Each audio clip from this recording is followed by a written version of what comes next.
السلام عليكم ورحمة الله وبركاته. الحمد لله كفى وسلام على عباده الذين اصطفى أما بعد. أعوذ بالله من الشيطان الرجيم. يا أيها الذين آمنوا ادخلوا في السلم كافة ولا تتبعوا خطوات الشيطان إنه لكم عدو مبين. وقال النبي صلى الله عليه وسلم الشيطان جاسم على كل بني آدم. وقال النبي صلى الله عليه وسلم الحياء شعبة من الإيمان. صدق الله مولانا العظيم وصدق رسوله النبي الكريم ونحن على ذلك من الشاهدين والشاكرين والحمد لله رب العالمين. সম্মানিত আজকের সভার সভাপতি, আমন্ত্রিত উলামায়ে কেরাম, সমাবেত লক্ষণকাঠি ও আশপাশ গ্রাম থেকে আগত বিভিন্ন বয়সের শ্রোতা মণ্ডলী,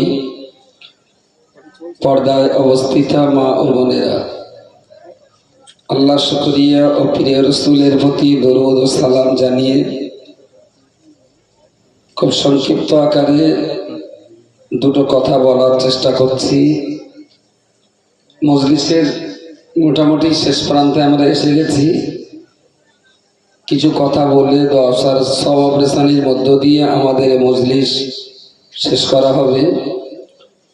আশেপাশে দূরে দারাজে যারা আছেন, নওজওয়ান যুবক ভাই, হাতের কাজকাম তো প্রায় শেষের দিকে, যদি সম্ভব হয় সবাই মজলিসের ভিতরে চলে আসুন।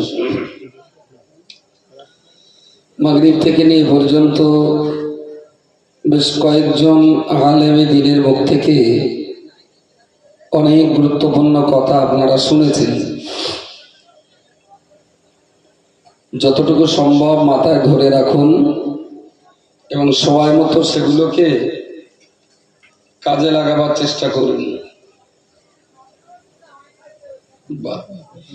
আজকের এই ইশতেহারে লেখা আছে এর আগে 19 বার এই সভাটা হয়ে গেছে, আজকে নিয়ে 20 বার হচ্ছে এই সভাটা। যা বর্ণনা লেখা আছে, ধর্মহারা দিশেহারা মুসলমান বর্তমান যুগ সন্ধিক্ষণে অন্যায় অবিচার ও কুসংস্কারে লিপ্ত। মানব সমাজ আজ অশান্তির দাবানলে জ্বলছে। মানবতা, নৈতিকতা, ভ্রাতৃত্ববোধ আজ চরম উপেক্ষিত ও পদদলিত। তামাম দুনিয়ার মানুষ শান্তির জন্য ব্যাকুল হয়ে উঠেছে, কিন্তু শান্তি আজ কোথায়? এমন পরিস্থিতিতে সঠিক পথের সন্ধান দিতে পারে আল্লাহ পাকের পাঠানো গ্রন্থ আল কোরআন ও বিশ্ব নবীর পাঠানো আল হাদিস।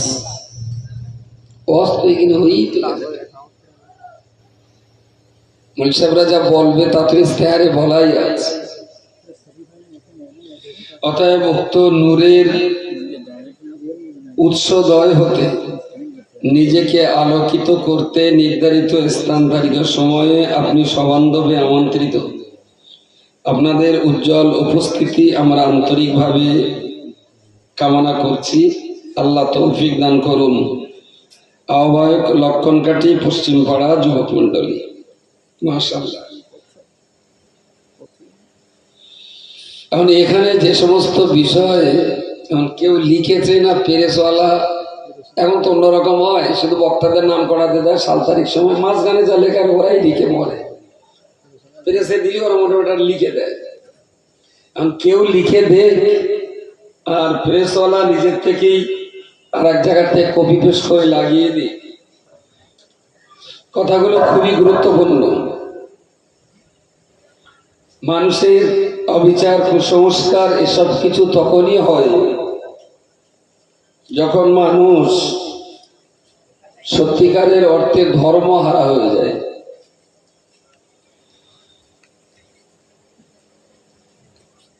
তাম দুনিয়ার মানুষ যেই অশান্তির দাবানলে জ্বলছে, তার একমাত্র কারণ হলো ইসলাম ধর্মটাকে মানুষ ঠিকঠাক মতো নিজেদের জীবনে গ্রহণ করেনি বা করতে পারেনি। বক্তা জগতের আমরা আমাদের একটা বিরাট বড় দোষ যে আমরা আপনাদেরকে ইসলাম বোঝাতে পারিনি। আর আপনারা যারা জলসা শুনতে আসেন, আপনাদের একটা ভয়ঙ্কর দোষ, আপনারা কখনো ইসলাম বোঝার চেষ্টা করেননি। আমাদের বলা হয়নি, এটা আমাদের দোষ, আর আপনারা চেষ্টা করেননি, এটা আপনাদের দোষ। পৃথিবীতে মানুষ চিরকাল থাকে না। জন্ম নেওয়া, বেড়ে ওঠা, একটা টাইমে দুনিয়া থেকে আবার বিদায় নেওয়া। আদম নবী থেকে আজ পর্যন্ত এই একই অবস্থা চলছে। এই অবস্থা চলতে চলতে একদিন আল্লাহর হুকুম মতো ইসরাফিল আলাইহিস সালাম বাঁশিতে ফুৎকার দেবেন, তাম দুনিয়া ভেঙে চুরে তছনছ হয়ে যাবে। পৃথিবীতে আর মানুষ বলে কিছু থাকবে না। তারপরে হাসরের মাঠে দুনিয়াবি জীবন জিন্দেগির উত্থান পতন, হাসি কান্না, লাভ লসের ব্যাপারে আল্লাহ বান্দার কাছে হিসাব তলব করবেন।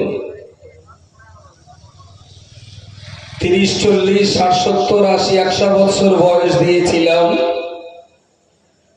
এই বয়সটা দুনিয়ার জীবনে কি কাজে লাগানো হয়েছিল?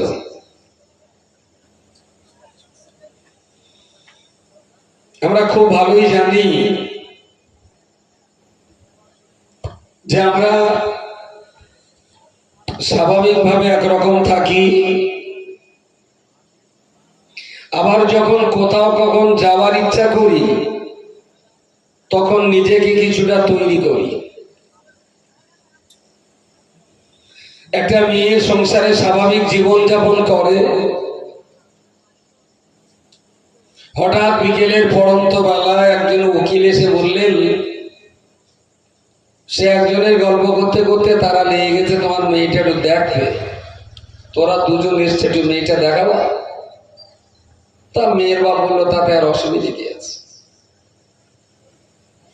আচ্ছা, এরাও হঠাৎ এসেছে, ওদের কাছেও হঠাৎ সংবাদ। মেয়েটা ঠিক যেভাবে ছিল একদম সেইভাবেই কি ধরে যাবে?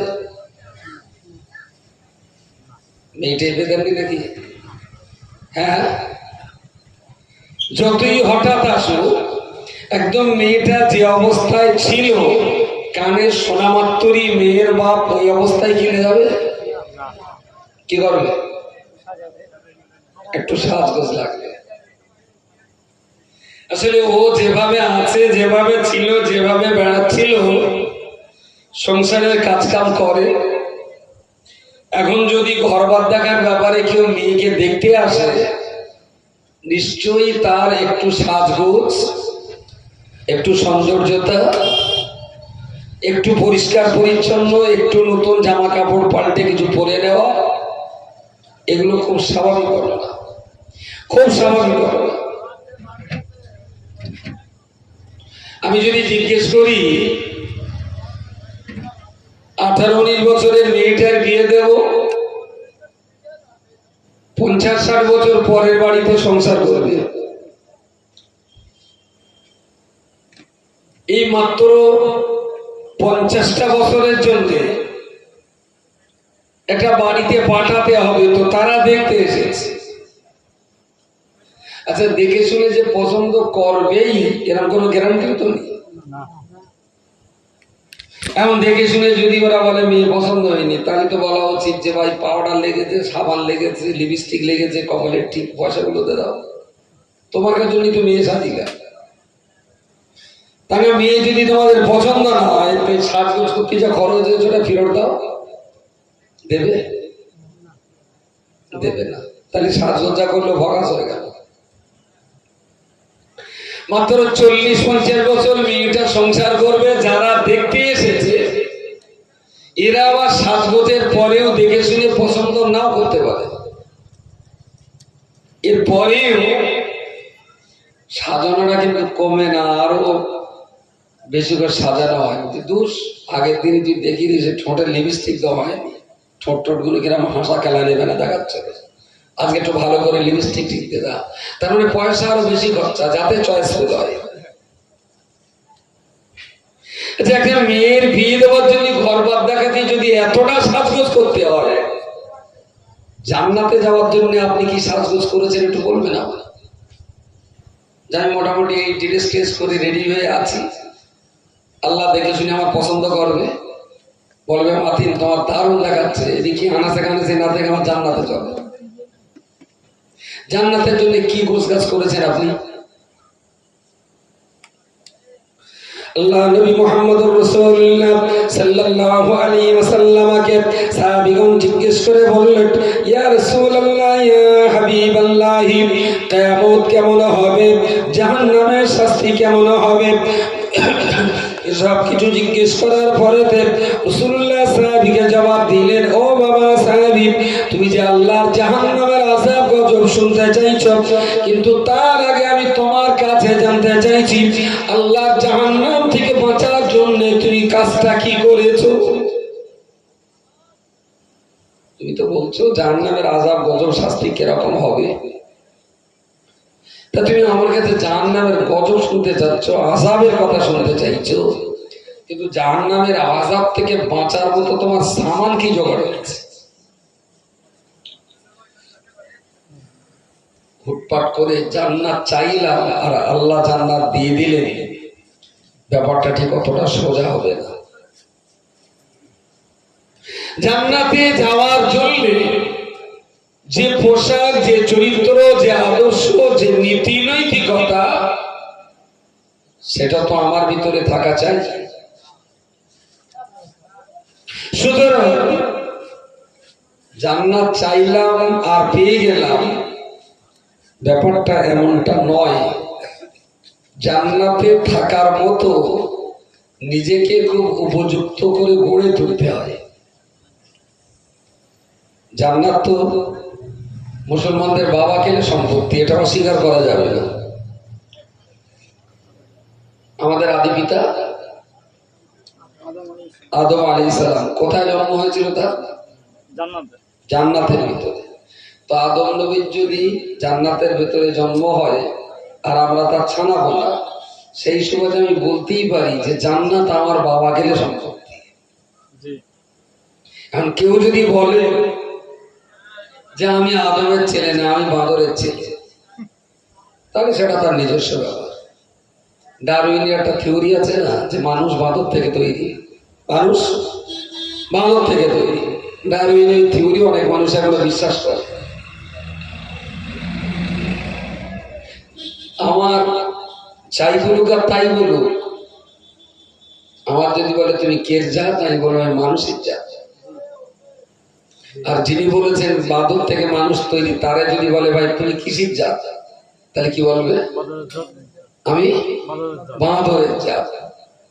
তো কারো যদি ইচ্ছা হয় বাঁদরের জাতও আসে, অন্য লোক হতে পারে, আমরা অন্তত হতে পারবো না বাঁদরের জাত, আমরা মানুষের জাত।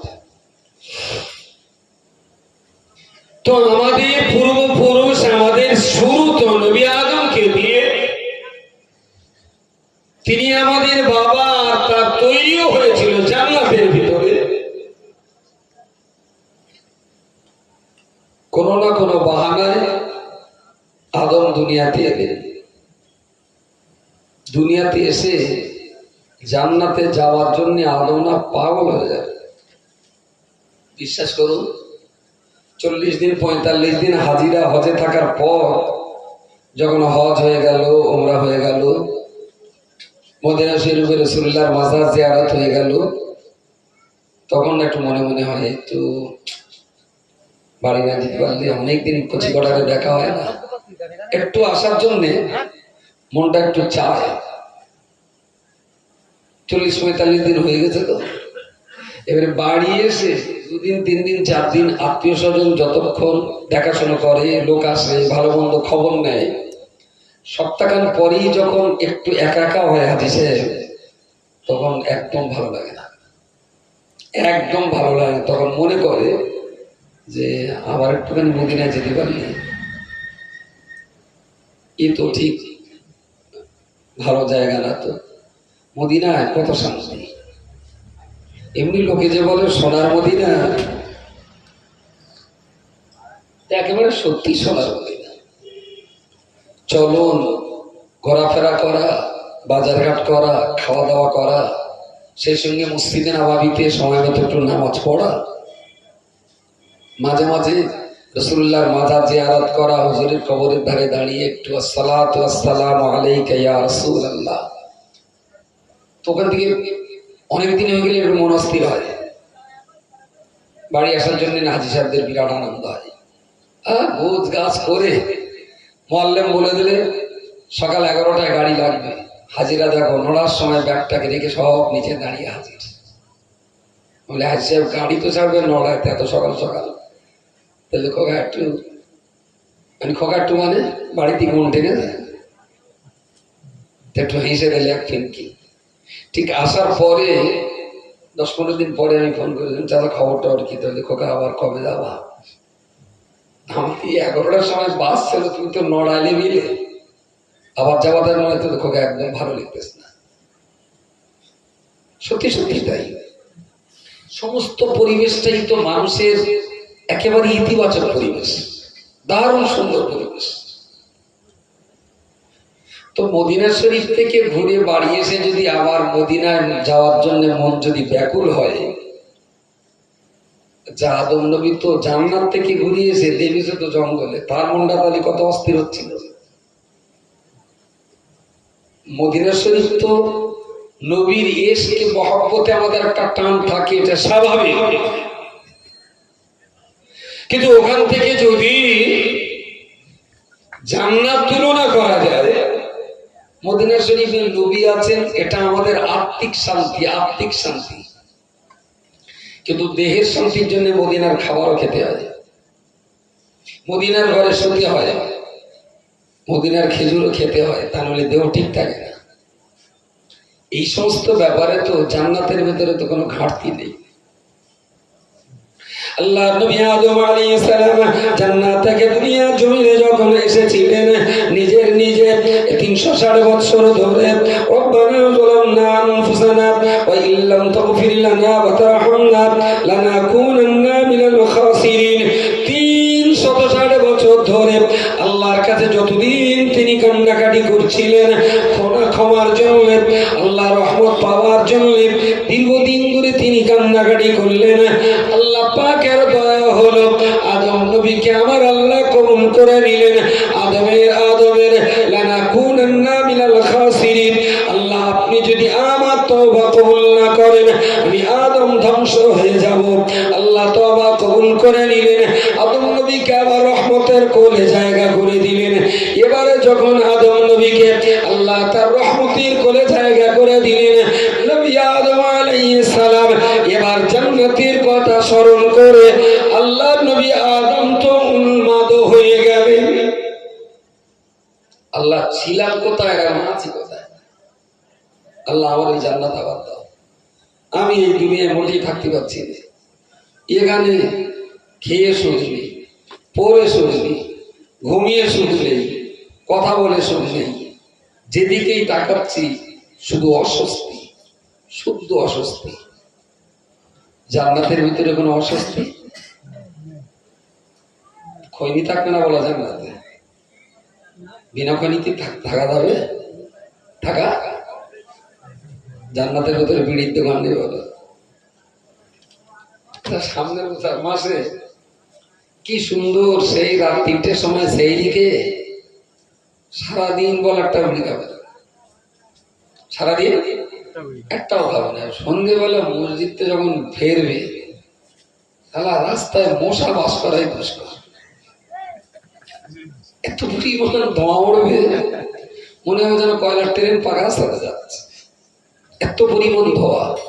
আচ্ছা, আমি কি বলতে পারি যে শয়তান তো রোজার মাসে বাঁধা থাকে, দিনের বেলা বেঁধে রেখে ইফতার করে কি ছেড়ে দেয়? ইফতার করে শয়তান কি ছাড়া ইফতার করে? তাহলে সারাদিন যে বিড়িরা না খেয়ে থাকে, এরা নাই বুঝলাম যে শয়তান বাধা রয়েছে, তাই তা সন্ধ্যের পরেও তো শয়তান বাধা থাকে, তাই বিড়ি খাওয়ার জন্য ওর ওর কুমন্ত্রণা দিয়েছে কেনা? কোন রোজাদারের কি শয়তান কুমন্ত্রণা দেয় না? ওটা ওর নফসানি খায়েশ, শুধু মনের বদমাইশ, একদম মনের বদমাইশি ছাড়া কিছু না। পয়সা খরচ করে বিষ কিনে খাচ্ছে, পয়সা খরচা করে বিষ কিনে খাচ্ছে। যদি একেবারে একটু ভাবতো সারাদিন তো খাইনি, ভাববে তো আজকের খাবো না। একটু যদি একটা বিড়ি খাওয়া মানুষ যদি একটু শক্ত হয়ে দাঁড়ায় না, বিড়ির মতো এক জঘন্য বদভ্যাস থেকে বহু মানুষ বেঁচে যেতে পারে এই রমজান মাসের বদৌলতে। আব্দুল মুহিত বলছিল বেশ ভালো, বলতে বলতে গাড়ি আমি বলতে যাবার কথা বিতারির দিকে, হঠাৎ গিয়ে তেঁতুলে গিয়ে দেখি গাড়ি ঘুরিয়ে মশলা করে গেছে। রমজান মাসের কথা বলছিল, আর বর্তার মুখ তো কখন যে কোন দিকে মন নেবে বোঝাই মুশকিল। يا أيها الذين آمنوا كتب عليكم الصيام كما كتب على الذين من قبلكم لعلكم تتقون। আমার আল্লাহ পাক রব্বুল আলামিন ইমানদার মুসলমানদেরকে লক্ষ্য করে বলেছে, এই পৃথিবীর বিশ্বাসী বান্দারা, কুতিবা আলাইকুমুস সিয়াম, রমজানের রোজা তোমাদের জন্য ফরজ করা হলো, কামা কুতিবা আলাল্লাযিনা মিন ক্বাবলিকুম, পূর্ববর্তী মানুষদিগের জন্য, উম্মতে মুসলিমার জন্য আমি আল্লাহ রমজান রোজা যেমন ফরজ করেছিলাম, ঈসা মুসা ওই জামানার উম্মতদের জন্য রোজা যখন ফরজ করা হয়েছিল, উম্মতি মুহাম্মাদি তোমাদের জন্য রোজা ফরজ করে দিলাম।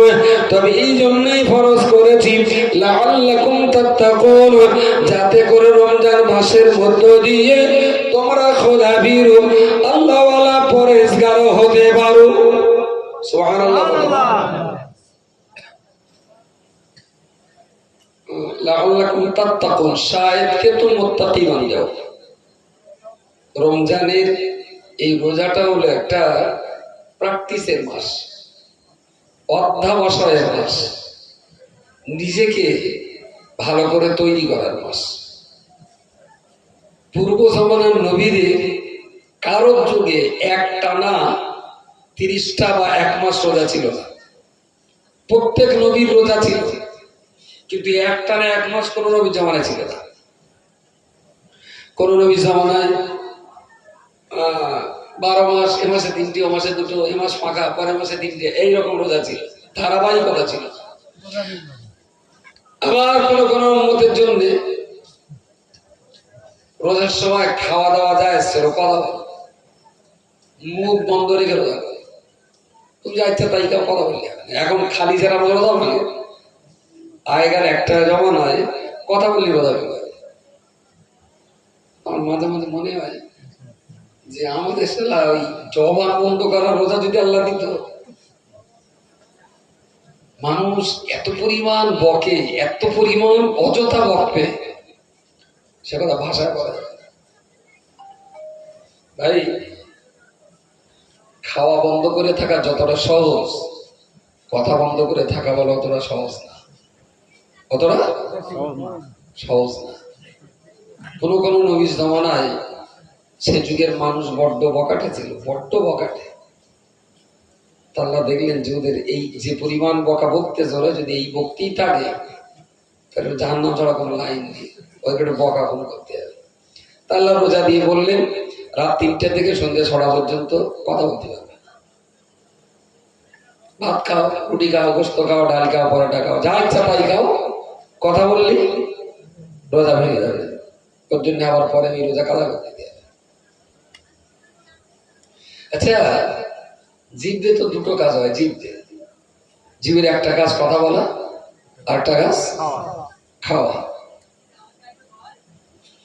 এই জিভের যে 2টো কাজ, এই 2টো কাজের কারণে যদি মানুষের জাহান্নামে যেতে হয়, খাওয়া কাজ আর কথা বলা কাজ, এই দুটোর জন্য যদি জাহান্নামে যেতে হয়, তা খাওয়ার জন্য যাবে না কথার জন্য যাবে? পেছনের দিকে। হ্যাঁ, হারাম খেয়ে যত লোক জাহান্নামে যাবে, তার থেকে অনেক বেশি লোক জবান দিয়ে অকথা কুকথা বলার জন্য জাহান্নামে যাবে। অ্যাকচুয়াল হারাম খেতে গেলেও বলো কিছু কষ্ট করে জোগাড় করতে হয়। হারাম খেতে গেলেও তার পিছনে একটা কষ্ট লাগে, কিন্তু ফটান করে কারোর বেজম্বা বলতে মোটেই সময় লাগে না। সময় লাগে না। আমি যে বললাম ফটান করে, আমার কি কোনো কষ্ট টষ্ট? মুখের খাবার হালাল হারাম বেছে খাওয়াটা যতটা গুরুত্বপূর্ণ, তার চাইতে অনেক বেশি ভাইটাল হলো জবানের কথাবার্তা গুলোকে সংযত করে বলা, খুব সংযত করে। কারণ প্রিয় রাসূল বলেছেন, মানুষ যদি তার দেহে দুটো গোস্তের টুকরার জিম্মাদারি নেয়, তাহলে আমি সেই বান্দার জান্নাতের জিম্মাদারি নেব। সুবহানাল্লাহ। মা বাইনার রিজলাইন ওয়া মা বাইনাস শাফাতাইন, দুই জীবের মাঝখানের নড়াচড়া করা ছোট্ট গোস্তের টুকরাটা জবান, আর দুই পায়ের মাঝখানে অবস্থান করা ছোট্ট গুপ্তাঙ্গটা, এই দুটো গোস্তের টুকরো কেউ যদি হেফাজত করতে পারে, আল্লাহ তার জন্য জান্নাত হেফাজত করে রাখবেন। সুবহানাল্লাহ। তবে জীবের দুটো কাজ, খাওয়া আর বলা, খাওয়ার চাইতে বলাটা বেশি ভাইটাল। মানুষ খাওয়ার কারণে জিভে এমন কিছু করে না যে বেঈমান হয়, কিন্তু জিভ দিয়ে কথা বলার কারণে এমন ঘটনা প্রতিনিয়ত ঘটে যে মানুষ বেঈমান হয়। মদ খালি মানুষ বেঈমান হয়? মদ খালি না। শরীর বস খালি বেঈমান হয় না? জি না না। কি খালি বেঈমান হয় একটু বলেন? একটা খাবারের নাম বলুন যে খাবারটা খালি বেঈমান হয়।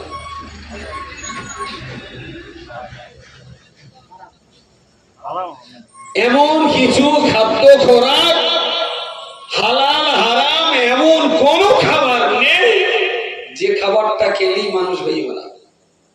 আচ্ছা ধরেন বদমাইশ করে বাপের জবাই করে যে বাপের গোস্ত রান্না করে খেয়ে বেঈমান হবে? সুতরাং জীব উল্টো পাল্টা খেয়ে জাহান্নামে যাবে এরকম পরিমাণটা কম, কিন্তু জীব উল্টো পাল্টা বলে জাহান্নামে যাবে এরকম পরিমাণটা অনেক বেশি, অনেক বেশি। সুতরাং জবান সম্পর্কে খুব সংযত থাকার কথা। এই জীব দিয়ে সাক্ষ্য দিতে হয় আশহাদু আল্লা ইলাহা ইল্লাল্লাহ, তবে দেহটা জান্নাতের উপযুক্ত হয়। প্রিয় শ্রোতামণ্ডলী, মনে রাখুন, আমি আপনাকে বলতে চাইছিলাম কুতিবা আলাইকুমুস সিয়াম কামা কুতিবা আলাল্লাযীনা মিন ক্বাবলিকুম লাআল্লাকুম তাত্তাকুন। আমার আল্লাহ বললেন, বান্দারে, তোমাদের জন্য এক মাস ধরে ধারাবাহিকভাবে রমজানের রোজা ফরজ করা হলো। লাআল্লাকুম তাত্তাকুন, এই দীর্ঘ সময় ধরে তুমি তোমার নিজেকে অভ্যাসে পরিণত করে ফেলো, তুমি তোমার নিজেকে আমার জান্নাতের জন্য যোগ্য করে ফেলো। তোমার জীবন জিন্দেগীর কঠিন কঠিন বদঅভ্যাসগুলোকে রমজানের কারণে তুমি ত্যাগ করতে পারো। 30 দিন তো সময়, 30 দিন। আচ্ছা আমার এটা বলেন দিন, একটা লোক জীবনে খৈনি খায়নি, তা একদিন খৈনি আচ্ছা কাজে ডোলে ওর সামনে একটু তালি মারলো, একটু হাসলে একটু কাশলে, কি হচ্ছে? তাহলে হুজুর বিরাট ঝাঁস থাকে, সাইড দিয়ে ঝেড়ে ঝুড়ে পাকিয়ে বাঙ্কারে দেখে। কালকে সকালে আবার মালিক গায়ে বস করে গাড়িতে বের করে ঝাড় দিল। আজ একটু হাসলো, একটু কাছাকাছি হইলো, কালকে চাইতে আজকে বেশি না কম? কথা বলেন সত্যি সত্যি? খনি যদি বেশি হলে, ধরুন কালকে 2 গ্রাম খৈনি নিয়েছে, আজকে 5 গ্রাম নিয়েছে, এরম দিয়ে যদি ঝাড়া মারি, ও কি কালকের চাইতে আজকে বেশি হাসবে, কাশবে, একটু উয়া করবে, খুঁতখুত করবে, কিন্তু কালকের চেয়ে কম। তার মানে খানিকটা অভ্যাস হয়ে গেছে। গেল আমি যা 3 দিন আবার ডেকে ভালো করে ডলে টলে ঝাড়া মারলো, শুধু মুখটা ঘুরিয়ে গেলে যার কেস বেড়ে তোর কাশি, তাই তো একটা অসুবিধা হচ্ছে। তা যাওয়ারই যায়। তারপর দিনে আবার ডেকে চুনটুন্টু মারকে আবার একটু ডলি দিদি, দেখলাম ভালোই পাটি টলতে ভালোই ডলে আমি ঝাড়া মার, তাই তো যদি আমার ঝাড়া মারলে নাকাটাকে গেলি কেরাম হয়, আমি তাহলে আমার কাছে আমি ঝেড়ে নিচ্ছি। আমি ঝেড়ে টেড়ে মান কাটাতে গেল। পরের দিন আবার ডেকে আমি কোথায় একটু খনিটা বের করে নিজের হাতে একটু ডল দিই, ডলে টলে বলতো ঝাড়বো। কাল বলেছিল যদি আপনি ঝাড়েন, আর আজকে জিজ্ঞেস বলতো তো ঝাড়বো। আমি তো দেখতো যে সহ্য একটা ঝাড়, এইটা মেয়ে কিনে ফিরে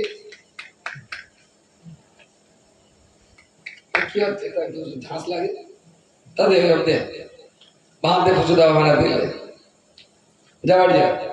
পরের দিন আবার ডাকলো, আমি কোথায় একটু খৈনি মারা দিন। বলতো আমি গত 2 দিন যা ডলে দিস কেরাম হচ্ছে, দারুণ হচ্ছে, তুই দিয়ে ডলে দে। ডলে দেখলাম বাবাজি নিচে নিচে ভারী ছেড়ে ঝুলে দেবে। কদিন হয়েছে? কদিন? 5 দিন হয়েছে। আমার দিলে কিরাম লাগে বলেন দিন। আমি বলছি ও যে কিরকম লাগে তা তোর কি করে বলবো বলদিন আমি, ও যারা দেয় তারাই জানে। এলে একটু কুটি দিয়ে তার কি হয় থেকে জানি দিয়ে না কি হবে, যারা খনিকা তারা মানুষ না, খনিকালে দিনে বোধহয় লোক সব মরে যায়, চিটচারে যায়, একটুখানি এখানে দে চিটচিট করতে আমি ফেললে দিলে ফেলে। পরের দিন আবার ডেকে তাহলে একটু দিবি, তাই তো সেই ওখানে না সাহায্য থেকে কালকে সেই চুন আর্মিতে দিলাম, সে সাহায্য চালা করতে বেগুনি তরকারিতে ভাত খা দিকে। আমি তো এই জন্যই তো আল্লাহ 2 দিকে দিয়েছে, তুই পাশে দে। আচ্ছা এইভাবে যদি আমি মনে করি যদি খৈনি খাওয়া ধরাবো, 30 দিন লাগবে? 30 দিন? আচ্ছা 30 দিনের ভিতরে যদি যে খৈনি খোর না, তারা যদি 30 দিনের খৈনি খোর বানানো যায়, তাহলে যারা খৈনি খোর তারা ইচ্ছা করলে 30 দিনে অনায়াসে ছেড়েও দিতে পারে, অনায়াসে ছেড়েও দিতে পারে। বসে যদি নামাজ শিক্ষা যা লেখা আছে, মানুষ মরে গেলে কিভাবে গোসল দিতে হয়, কিভাবে উজু করাতে হয়, কিভাবে গা হাত পা সাবান দিতে হয়, সব লেখা আছে। তো ওখানে লেখা আছে নাকে আর কানে একটু তুলে দাও যেন পানি না যায়, কোমরে ঘুমছি দড়ি আন্ডার বান থাকলে সেগুলো খুলে ফেলো, সব লেখা আছে। তেমন করে লিখে দিই যে যারা মুর্দাদের গোসল দেবে ওরা যেন একটু ঠোঁটাল কাগজ দেখে নেয় যে তো খৈনি টৈনি আছে কিনা। ও শালা যে এমন জায়গায় দেওয়া থাকে বোঝার উপায় গুলো। আর যারা বেঁধে রেখেছেন এখন বেশ একটা মুরগির তাওয়া পায়না হয়ে গেছে, ঠিক ওই গর্তর ভেতর খৈনি থাকলে বাইরে কিচ্ছু পাওয়া যাবে না। এখন যদি কপাল খুব ভালো হয় তাহলে অনেক মুসলমান খই নিলেই কবরে যেতে পারবে, তাকে কপাল খুব ভালো। ফেরেশতা বসে যখন জিজ্ঞেস করবে মান রব্বুক, আমি তো দাঁড়াও খৈনিটা বের করলেই, তুই যখন তখন প্রশ্ন করলি আমি আমার গালে কি রয়েছে জানো? লাআল্লাকুম তাত্তাকুন, রমজানের 1 মাস রোজা ধারাবাহিক ভাবে আমি আল্লাহ খরচ করে দিয়েছি, যাতে প্রতিদিন এই কাজ করতে করতে করতে করতে তোমরা নিজের জীবনে খারাপ জিনিসগুলোকে ত্যাগ করে ভালো কাজগুলোকে নিজের জীবনে অভ্যাসে পরিণত করে নিতে পারো। বলুন সকলে সুবহানাল্লাহ। কিছু না, প্রতিদিন তারাবি নামাজ পড়ে, আজকালকে দিনে তারাবি পড়েই কেউ ঘুমায় না, 1-1 ঘন্টা আড্ডা তো দিতেই হবে। আর চ্যাংড়াদের তো রাত নেই, হরগে এবং দিন নাই রাত। তারাবি নামাজটা পড়ে 10টা মিনিট, অনলি 10 মিনিটস মসজিদের ভিতরে আলিফ দিতে কোরআন শরীফ টানে ইমামের সঙ্গে একটু গোল হয়ে বসেন 10টা মিনিট। 30টা দিন যদি রমজানের এই 30টা দিন তারাবির পরে কি কেউ ছাগলের ঘাস কাটতে যায় তারাবির পর? বিরাট ব্যস্ততা থাকে। রমজান মাসের ভিতরে ওই টাইমটা না খুব ফ্রি টাইম, তারাবির পর আর দারুণ ফ্রি টাইম। ইফতার করে খেয়ে দিয়ে বেশ শরীরে একটু শক্তি দেখতে হলো, বিকেল টিকেলে খাওয়ার কষ্ট হচ্ছে, ওখানটা গিরিছে লাও তারাবি করো। ইফতারের পরে এটা খাই সেটা খাই, তারাবির একটা টেনশন বলো মাথায় ঘুরপাক খায় যে ও তালাক না দেওয়া পর্যন্ত ঠিক ঘাড়ের বোঝা লেপতেছে না। তারাবিটা হয়ে গেল, এবার বেশ আইপুরে একটা ভাব। আমার তো মনে হয় তারাবি করলাম মানে আর কোন রকম দায়িত্বের বোঝা নেই, চলো এবারে ভর্তি করি।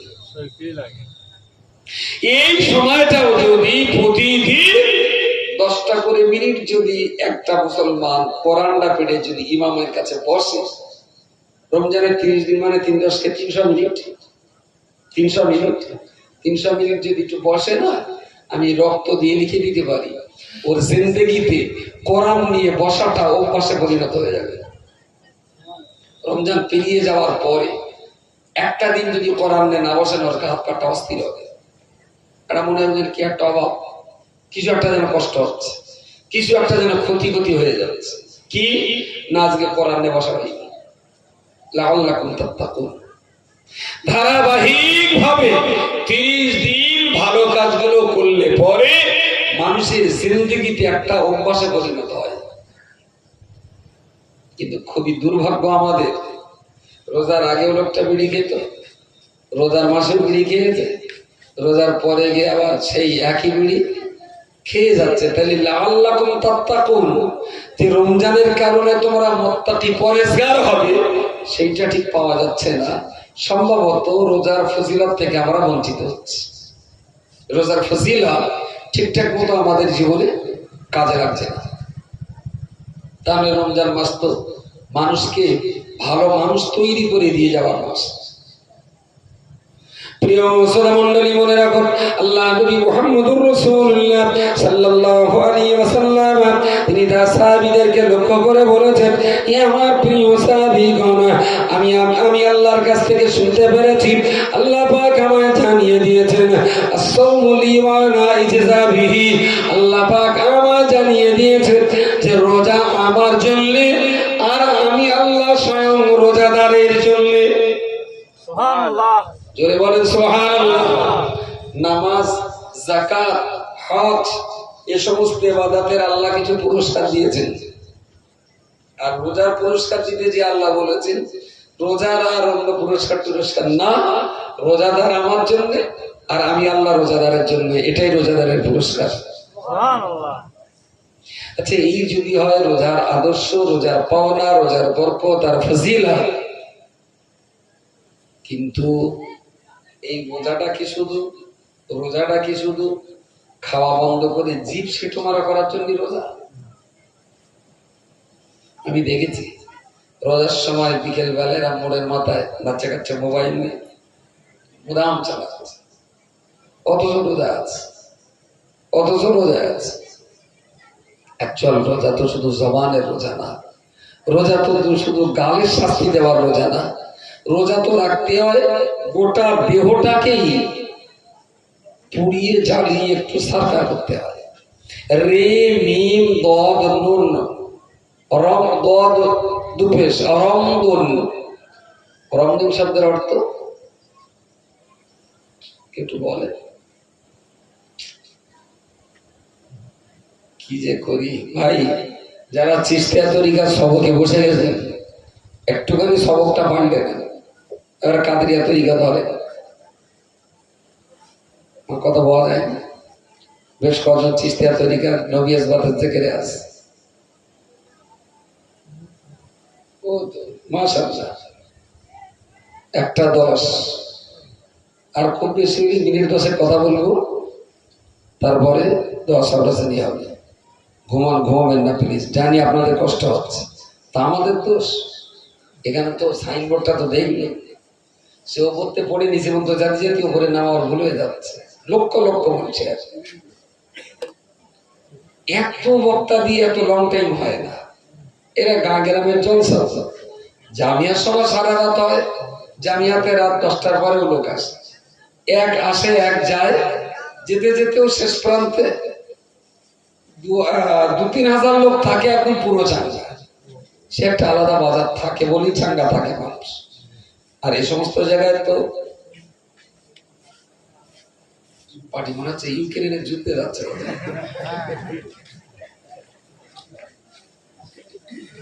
আচ্ছা, কাদের সঙ্গে কার জন্য আমি বকতেছি, ওদের কোনো হিসাব আছে? কি সুন্দর মস্তি করে ঘুরে বেড়াচ্ছে ওদের দিকে। হ্যাঁ, আরে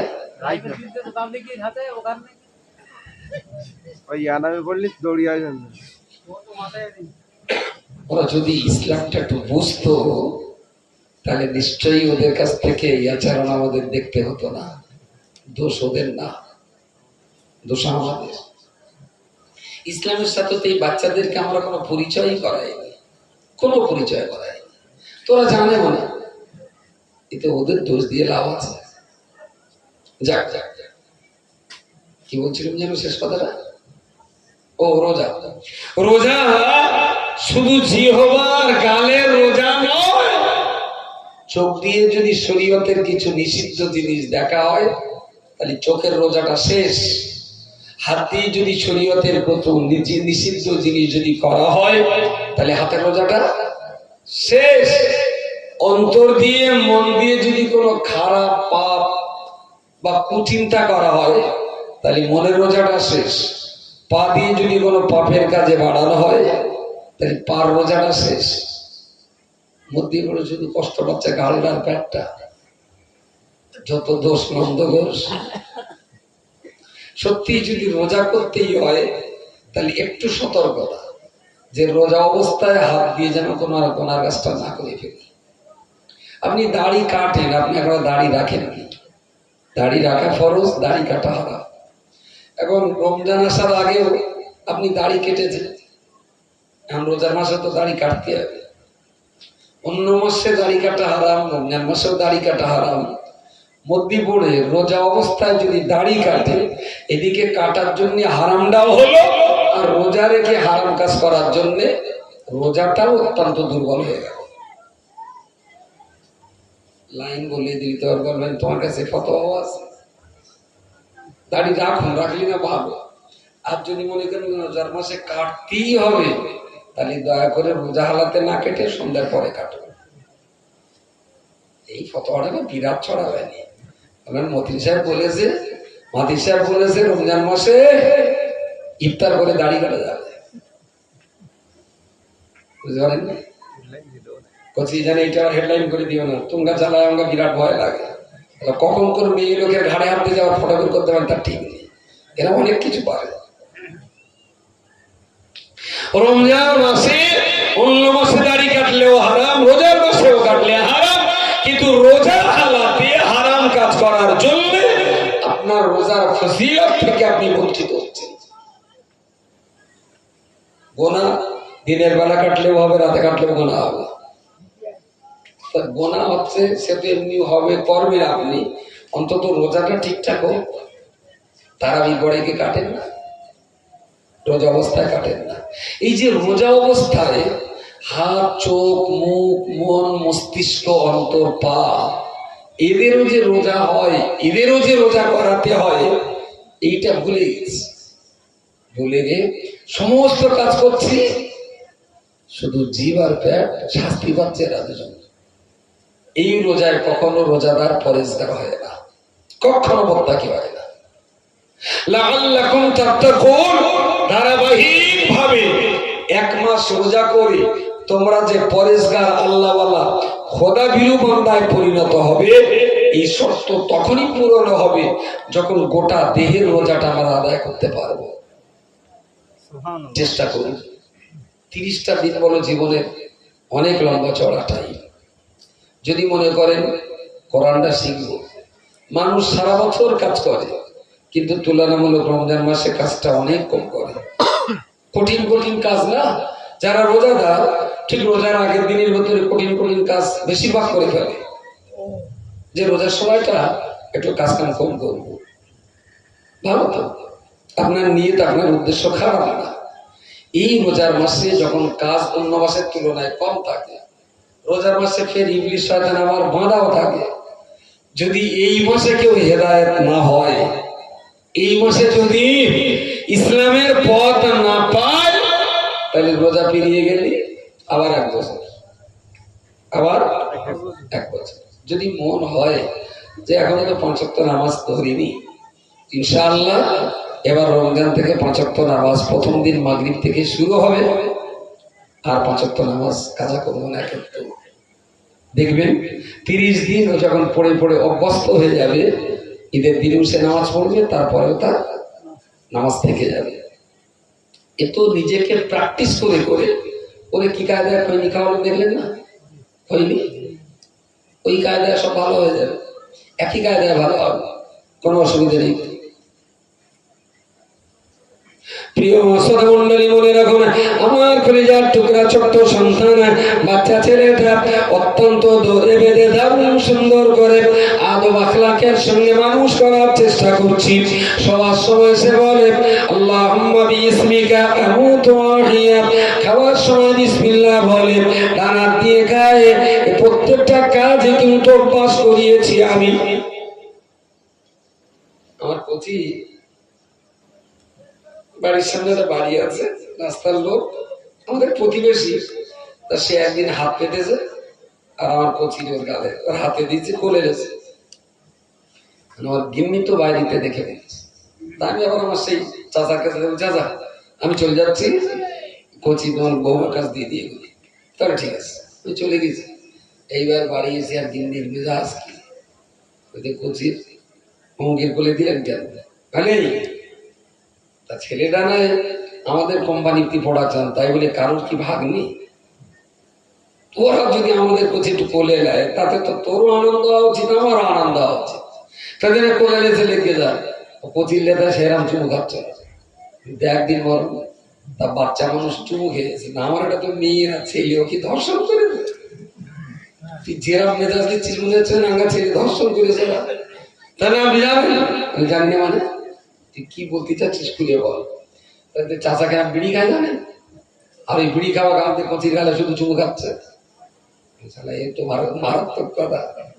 আমার ওটা বিড়ি খায় সেটা আমিও জানি, আমি উঠে চলে গেছি, পরে যে কচির মুখে চুমু দেশ তা তো আর আমি জানি না। আমি ঠিক আছে, আমার অন্যায় কাছে আর দেবো না। তাকে সে চুমু খায় কাকে, তা বিড়ি খায় না, কেরম গালটাল বন্ধ। তুই বুঝলি কি করে? তাহলে আমি দেখতে পেয়েছি, আর কচি আসার পরে আমি গালে মুখ দেওয়া আমার বন্ধ লেগে বিড়ি। আচ্ছা, আমি একটা করে বিড়ি টেনে কচির মুখে প্রথম দিল, অটোওয়ালো হাসাহাসি করবে, গন্ধ তো। তারপর একদম টেনে দিল কচির, আবার একদম টেনে। 4 দিন আমি এরকম টানলি, কচি বলা আমার গায়ে দাও, বুঝতে পারলি? তার মানে ওর যে ব্যাপারটা ছিল নিজের খানিকটা সইয়ে ফেলেছে, ধাতস্থ করে ফেলেছে। আমি গ্যারান্টি দিয়ে বলতে পারি, একদম নিষ্পাপ বেগনা মাসুম 6 বছরের বাচ্চাকে আমি 15 থেকে 20 দিনের ভিতরে পাক্কা বিড়ি করে বানিয়ে দেবো। 6 বছরের বাচ্চার বিড়ি টানবে না, দেখতে হবে আপনার। আসলে মানুষ হলো অভ্যাসের দাস। তো যদি সত্যিকারের একটা 6 বছর 5 বছরের কোচিরে প্রতিদিন একটু একটু একটু একটু করে দিতে দিতে তাকে যদি 15-20 দিনের ভেতরে বিড়িখোর বানিয়ে দিতে পারি, তাহলে 60 বছরের বুড়ো মানুষ কি চেষ্টা করে পারে না বিড়িটা ছেড়ে দেওয়া? ছেড়ে দেওয়া খুবই পারে, আরামসে পারে, কিন্তু আসলে চেষ্টাটা নেই। রোজাটা হচ্ছে কিন্তু মানুষ পরেজগার হচ্ছে না। 30টা দিন অধ্যাবসায়ের মধ্য দিয়ে নিজেকে যে ফিটনেস করবে এ সাধনা নেই। রোজা হয়ে গেছে গতানুগতিক, রোজা হয়ে গেছে প্রথা মাফিক, রোজা হয়ে গেছে দায় সারা, রাখতে হয় দায় রাখা। রোজাটা দায় সারা ইবাদত না। সাহাবী আরজ করে বললেন, ইয়া রাসূলুল্লাহ, মাসটা তো বড় রহমতের, বড় বরকতের, বড় করুণার মাস। আপনি বলেছেন রমজানের প্রথম 10 দিন রহমতের মাস, 11 থেকে 20 দিন, এই 10 দিন, মাঝের 10 দিন মাগফিরাতের মাস, আর শেষ 10 দিন বলেন নাজাতের মাস। তাহলে প্রথম 10 দিন আল্লাহর করুণা আমরা পাই, মাঝের 10 দিন আল্লাহ আমাদেরকে ক্ষমা করেন, শেষের 10 দিন আল্লাহ জাহান্নাম থেকে আমাদের মুক্তি দিয়ে দেন। ইয়া রাসূলুল্লাহ, তো এই মাসে আমরা আল্লাহর রহমত পাই, মাগফিরাত পাই, আবার মুক্তিও পাই। হুজুর মাসটা এত সুন্দর, নামটা এত খারাপ কেন? মাসের নাম রমাদান। রমাদান মানে এটা লোক বলে রমাদান মানে এই বাবু হ্যাঁ না আসলে রে মিম দোয়ার দুপেশা রমজান শব্দের অর্থ হলো আগুন লাগিয়ে দেওয়া। সুবহানাল্লাহ বলেন। মনে হচ্ছে আগুন লাগানো। সুবহানাল্লাহ, একটু জুত করে বলেন সুবহানাল্লাহ। আল্লাহ নবী সাহাবী আরজ করে বললেন, ইয়া রাসূলুল্লাহ, ইয়া হাবিবাল্লাহ, মাসটা তো রহমত, তো বরকতের মাস, কিন্তু তার নামটা তো খারাপ কেন? ইয়া রাসূলুল্লাহ, রমজান শব্দের অর্থ আগুন লাগিয়ে দেওয়া, এই মাসের নামটা কেন এমন খারাপ হলো? নবী বললেন, না না না না, এই মাসের কার্যক্ষমতা, এই মাসের রহমতের বরকতের মর্যাদার দিকে তাকিয়ে আল্লাহ পাক এই মাসটার নাম দিয়েছেন রমাদান। আসলে আগুন লাগাবার মাস সত্যি কথা, 12টা মাসের 11টা মাস ধরে ধরে আল্লাহর বান্দারা, পাপী তাপী বান্দারা, পাহাড় পরিমাণ বান্দা যে গুনাহ করেছে, আল্লাহ পাক রব্বুল আলামিন এই মাসে বান্দারা বলে ইবাদতের কারণে বান্দার গুনার পাহাড়ে আমার আল্লাহ আগুন দিয়ে জ্বালিয়ে পুড়িয়ে সারকার করে দিয়ে দেন। জোরে সরে বলুন সুবহানাল্লাহ, জোরে বলেন সুবহানাল্লাহ। সুবহানাল্লাহ যে আওয়াজ মনে হচ্ছে যেন ওর ঘরে আগুন দিয়েছে। আগুন কোথায় লেগেছে বলেন? রমজান মাসে বান্দার পাপের গুদামে আল্লাহ আগুন লাগিয়ে দেন। তাই মাসটার নাম রমাদান, মানে আগুন ধরানোর মাস, আগুন লাগাবার মাস। কিন্তু আমাদের যে গুদামে আগুন লেগেছে আমার ঠিক মনে হচ্ছে না। আর আগুন লাগবে কি করে? আজকাল গাঁ গ্রামের ভিতরেও যা ইফতার জোগাড় হচ্ছে, কোন এক জায়গায় গেছি, তো সে এত জোগাড় করে জানলে এই যে মান শিখাবে না, ইয়ার বুঝমাতো শিখাবে। আমার ইফতার একটু ছোলা, একটু বড়ি, শশা যদি একটু থাকে ভালো, না থাকলে অসুবিধে নেই। তবে যা দেবে যেন একটু মোটামুটি হাফটা না হয়। তারপর নামাজ কালাম পড়ে আবার একটু খেতে লাগবে, আমার আমাকে কিছু খাও। তারপর রোজার মাস সেখানে ঘুরি তো, আর দিল্লি, বোম্বে, রাজস্থান, হরিয়ানা, কেরালা কোনদিন অর্ধেক ইফতার খাতে পারি, এত পরিমাণ জোগাড় করবে। আর এই ইফতার দেখে শয়তান বলে, জাল্লা ইরির নাম যদি রোজা হয়, এরম রোজা সারা বছর করো, সারা বছর করো। শয়তান রোজা করতে বলবে, হ্যাঁ বলবে। আসলে রোজা রেখে ওই দেখুন সব ভালো লাগে যদি পেট মাহাজন ঠিক থাকে। 3 দিন খাওয়া না দে, খুব সুন্দর নামে দামি একটা মেয়ে সামনে যদি বলে একটু আই লাভ ইউ বলে কেড়ে বাদ দিন, গল্প করতে মজা লাগবে? হ্যাঁ, কেলা লাগবে বলে সব বাদ দিন। তুই মুড়ি থাকে তো দুটো লাগে।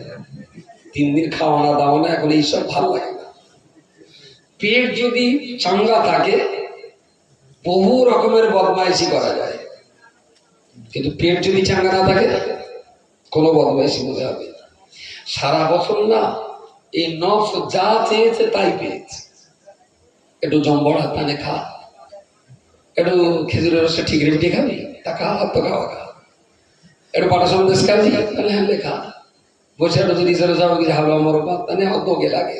তার মানে নফস যখন যা চেয়েছে শুধু খাইনি কি কি বলি বলেন, ওই যেগুলো খুব আরাম কঠিন কঠিন শরীর বস্তু খাওয়া আরাম, মানুষ জবাই করে খাওয়া আরাম, এইরকম কিছু বাদ দে মানুষ খুব একটা কিছু নফস যা চেয়েছে সব খেয়েছে। রাসূল বলেছেন রমজান মাসের রোজায় রাত 3টে খাও, সুম্মা আতিম্মুস সিয়ামা ইলাল লাইল, যতক্ষণ রাত না আসে ততক্ষণ খাবি না কিছু। এই যে লং টাইম সেহরি ভাত পেটে মোটামুটি 12টা 12:30 পর্যন্ত থাকে, তারপর গোডাউন যান আস্তে আস্তে আস্তে আস্তে টান টান টানা ভাব। জোহরের নামাজটা ভালোভাবে হলো, শুয়ে পড়লো,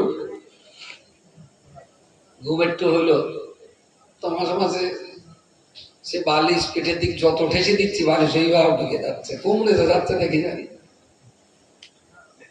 আসরের নামাজটা কোনো রকম করে ঘুরে দেখলো, এখন 1 ঘন্টা 40 মিনিট। মাঝে মাঝে মনে হয় ঘড়ির কি ব্যাটারি পাল্টাইনি নাকি দেখে জানি পূর্ণ ব্যাটারি, ভালোই চললো। ইফতারের ঠিক 10 মিনিট আগে না একটা চূড়ান্ত টানও থাকে, চূড়ান্ত একটা আনন্দও থাকে। আনন্দ এই এসে গেল প্রায়, তখন না মনে হয় দুনিয়া সমেত খেয়ে গেল। শুরু হলো ইফতার খাওয়া।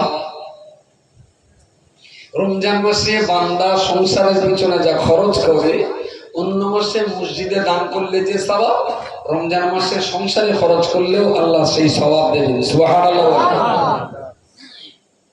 এটা হাদিসে আছে, রমজান মাসে খাবার কোনো হিসাব হবে না, আপনি খান। কিন্তু হাদিসে তো এটাও আছে নফস জব্দ করার জন্য খাওয়া বন্ধ, এটা হাদিসে না? কিন্তু 15 ঘন্টা না খেয়ে 15 ঘন্টা পরে যখন খাচ্ছে না নফস, তখন তিড়ি করে লাভ হয়। তাহলে ও যদি 3 বারে খেত তাহলে ডাল পুষে কাটতে লাগিয়ে বাস। যদিও সকালে পান্তা খেত আলু সানা ডাল আর ঢেঁড়সের তরকারি, দুপুরে গেলি বেগুন আর পোনা মাছ আর একটা তো ডাল আর 2 পিস গোস, তাহলে ওই পান্তা আর দুপুরে যা গিলত এখন ইফতারে তার চাইতে ডবল গিলতেছে। আপেল, আনারস, আঙুর, শসা, মুড়ি, শরবত, নেড়ো, সেই সঙ্গে জম্বড়া, তারপরে আবার পেঁজি, ও চপ, এই যে ভ্যারাইটিস খাবার, রোজা না থেকে ততটা খাবার মানুষ খায় না। নফস দেখলো তাহলে রোজা থাকলে শুধু পান্তা, বেগুন আর পোনা মাছের একটা বাচ্চা, রান্না বাড়লো মুরগির ডিম, ও শালা হচ্ছে তোমার রোজা ভালো। রোজা কত কিছু বাড়ছে। রোজা রেখে নফস সিটমারা করা যেমন, তখন যে পরিমাণ ইফতার গিলতেছে রোজাদার, তাতেও নফস 3 দিন করে লাভ হচ্ছে। তুই এরা রোজা সারা বছর কর। পাপ কাজ সংযত হওয়ার এক বড় হাতিয়ার হলো নফসকে জব্দ করা। ইফতার আপনি খান, আমি একবারও বারণ করবো না, তবে দেখেন অন্য মাসের তুলনায় এই মাসে আবার নফস বেশি শক্তিশালী হচ্ছে না তো? অন্য মাসে নফসের যে শক্তি ছিল, রমজানে এসে নফসের সেই তাড়না বেড়ে যাচ্ছে না তো? যদি বেড়ে যায় তাহলে আমি বলছি রমজান মাসে 1 মুঠো ছোলা 2 মুঠো মুড়ি থাক, পেটে একটু টান থাক, দেখি রমজানের বরকত নেমে আসে কিনা। এত পরিমাণ গেলা গিলতেছে রোজার মাসে, কত গিলনি রোজায়। নফস জব্দ হওয়া উচিত রমজান মাসে, কিছু জব্দ হওয়া যেমন তেমন, কত যে শক্তিশালী আছে তার ঠিক নেই। কোনো চিন্তার কারণ নেই। আমি রমজান মাসে লক্ষণকারী ঢোকবো না, ইফতার করবো, হয়তো মনে হচ্ছে যে ইফতার করলে সেটাও আরা করবো, আমি আসবো তারপর তো। আর যদি ঢুকি ইফতার করি ঢুকবো, আর যদি ঢুকি তো বাড়িতে ইফতার করবো। আলহামদুলিল্লাহ, সামনে কটা দিন পরেই শনিবারে ইনশাল্লাহ তারাবি হবে। রোজার জন্য প্রস্তুতি নেন, মানসিক ভাবে তৈরি হন, জানলা এবারে রমজানে আমি খৈনিটা ছেড়ে দেবো।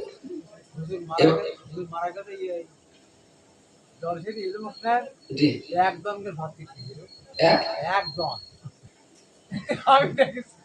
আপনি একটু বেশি খেতেন। তবে আমরা একদিন জিজ্ঞেস করেছি, বুঝতে খোকা আমি যে এতটা খাচ্ছি কি হয় বল? তাই না হুজুর, হাদিসে আছে পেটের যা খিদে তার 3 ভাগের 1 ভাগ খাওয়া, 1 ভাগ পানি আর 1 ভাগ ফাঁক খালি থাকবে। তা আপনি যেই ডেক্সি ডেক্সি খাচ্ছেন তাহলে তো খাওয়ার পরে মোর খিদে থাকে, তাহলে আপনি খেয়ে যান, তাহলে আপনি খেয়ে যান। হাদিসে তো পরিমাণ বলা হয়নি, 3টে ভাগ করে 1 ভাগ খাবার, 1 ভাগ পানি আর 1 ভাগ খালি থাকবে। তা আপনি যদি 2 কেজি চালের ভাত খাওয়ার পরেও যদি 3 ভাগের 1 ভাগ খালি থাকে তাহলে আপনার খাওয়া যায়। তাহলে কোকা তাই জানে দিব্যি খেয়ে গেল। অ্যাকচুয়াল মানুষটা যেমন খেতেন তখন শেষ জীবনটা না কয়েক মাস শুধু মুড়ি খেয়েছিলেন, ভাত ডাল আলু গোস্ত মাছ কোনো কিছুর সঙ্গে সম্পর্ক ছিল না। চেনার কোনো কায়দা ছিল না যে এটাই সেই ব্যক্তি, একদম চেনা যাবে না। শুধু মুখের এই অংশটুকু দেখলে বোঝা যেত যেটা এলেমক হুজুর, বাকি দেহে আর কোনো জায়গায় সেই সিম্বল ছিল না। যাক, ইন্তেকাল করেছেন, আল্লাহ তাকে জান্নাতুল ফেরদাউস নসিব করুন, বলুন আমিন। কি রে সোলা নাকি কেন?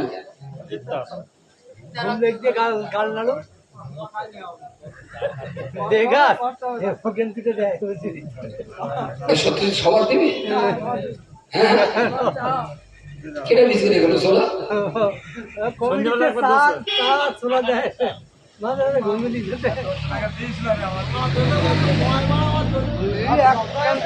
আলহামদুলিল্লাহ দেওয়া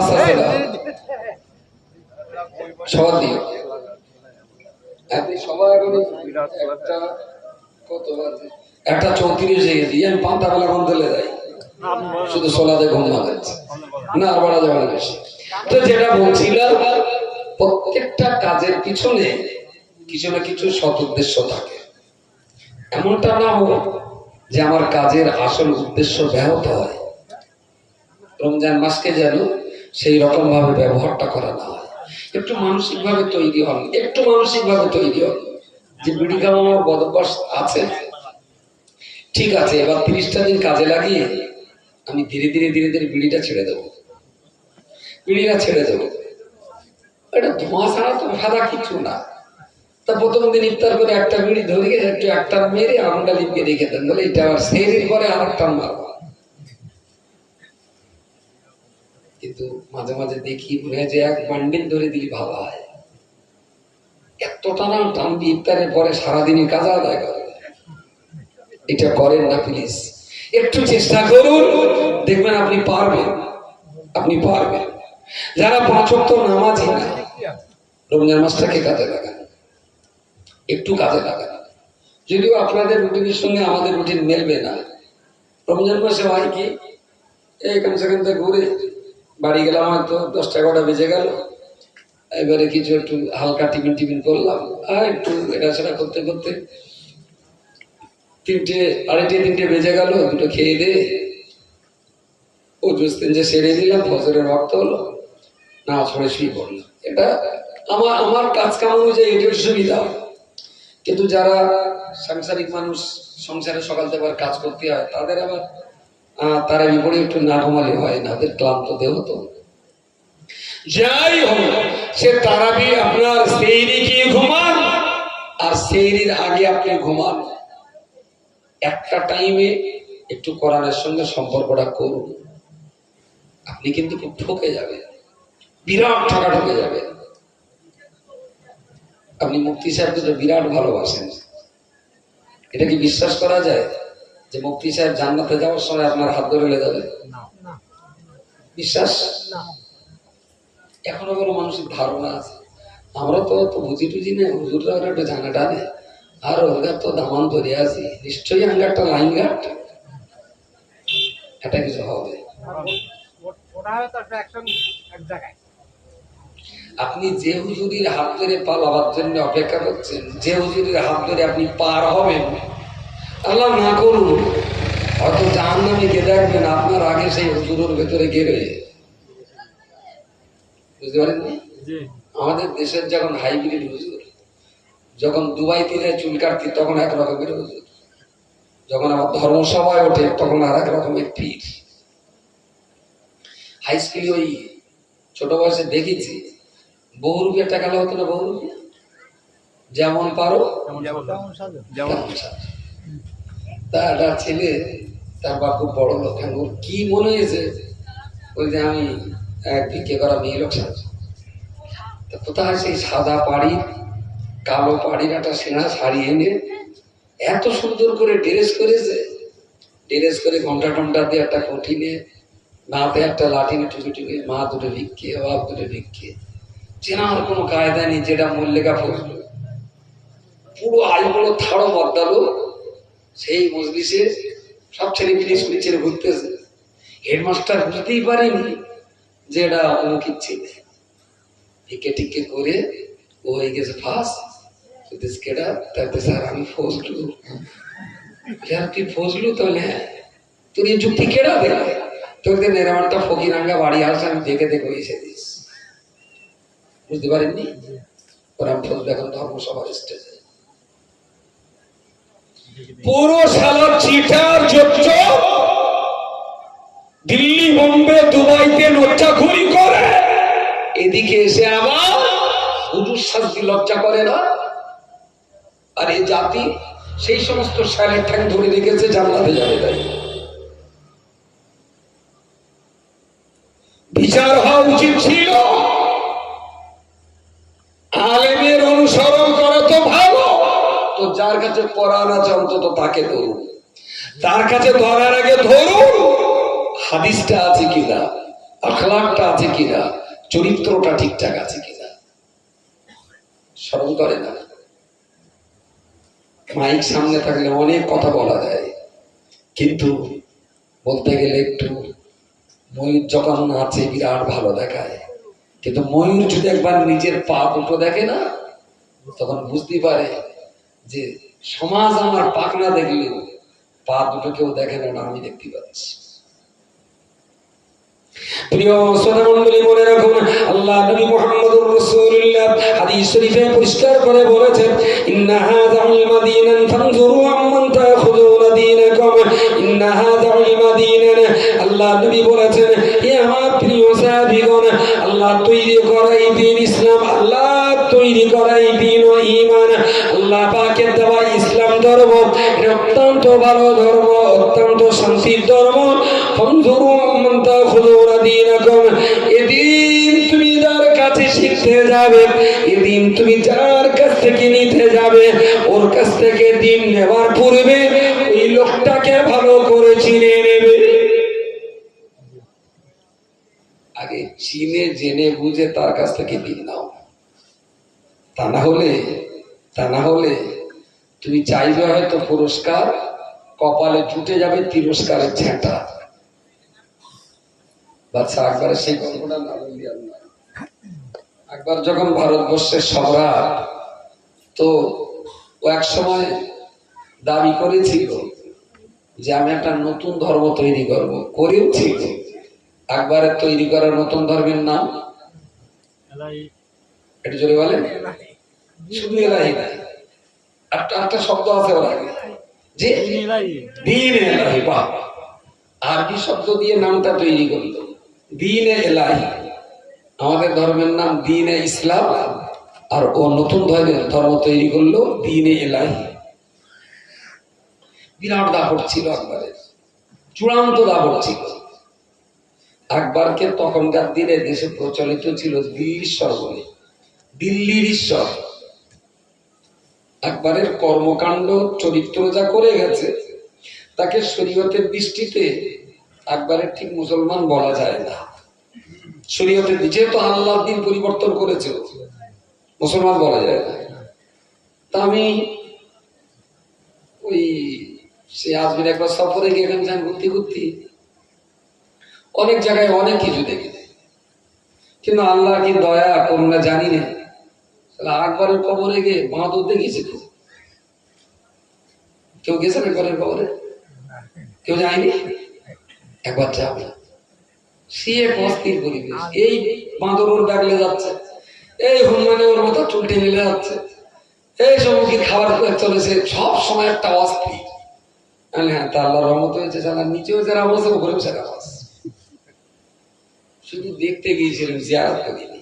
ওর কি জিয়ারত? ওর চেয়ে খাজা মঈনুদ্দিন চিশতির মতন একটা ফকিরের কবর জিয়ারত করবো, যেখানে জিয়ারত করে কিছু লাভ হয়। যাক, তো একবারে রাজত্বকালে ও বিচারটা বেশ ভালো করত। তার বাচ্চা ছেলে, ওর ইচ্ছা হয়েছে আকবরের বিচার দেখবো, আকবরের বিচার দেখবো। শুনেছি খুব ন্যায় বিচার করে। তার রাজ দরবারে যে ঢুকতে যায়, গেটের দরওয়ান থাকে, আমি একটু জানি রাজামশাইয়ের বিচার দেখবো। তাহলে ইয়ার কি আমার জায়গা পাচ্ছ না? না, এটা কি সার্কাস? এরকম থেকে ও মনমতি খারাপ করে ফাঁসির দ্বারায় বসে রয়েছে। ওর ইচ্ছা আকবরের বিচার দেখা, কিন্তু পুলিশ যেতে দেয়নি। একটা বুড়ো রাস্তাতে যাচ্ছিল, তো নাতির মতো বয়স, ওটার কাছে এসে মাথা টাথা হাতটা ধুলে দিতে, ও শোনা কি হয়েছে? আমার মনটা এত খারাপ, তার মা বকেছে, হাতা মেরেছে। তাহলে দাদু না, তা কি হয়েছে? তাহলে আমি এসে একটু আকবরের বিচার দেখবো, রাজামশাই বিচার করবে দেখবো, পুলিশ আর যাচ্ছে না। তো তুই ছেলে মানুষ আকবরের বিচার দেখবি, তাই যেন আমি শুনেছি, আমি দেখবো এইটা। তবে তোর কি খুব ইচ্ছা? তবে আমার বিরাট ইচ্ছা। দুই দিকে কাঠের চালা পড়েছে, কাঠের চালাটা এই যে কচিরাত দেখতে যে দেয়, এই কাঠের চালাটা দেখে বসতে, আর রাস্তায় যখন লোক টোক পাবি, এই কাঠের চালাতে হদ্দ চুরন চুরবি। তুই যখন তার চুরবি, পুলিশ দেখতে পারবে, ও কাঁদা কাটা করবে,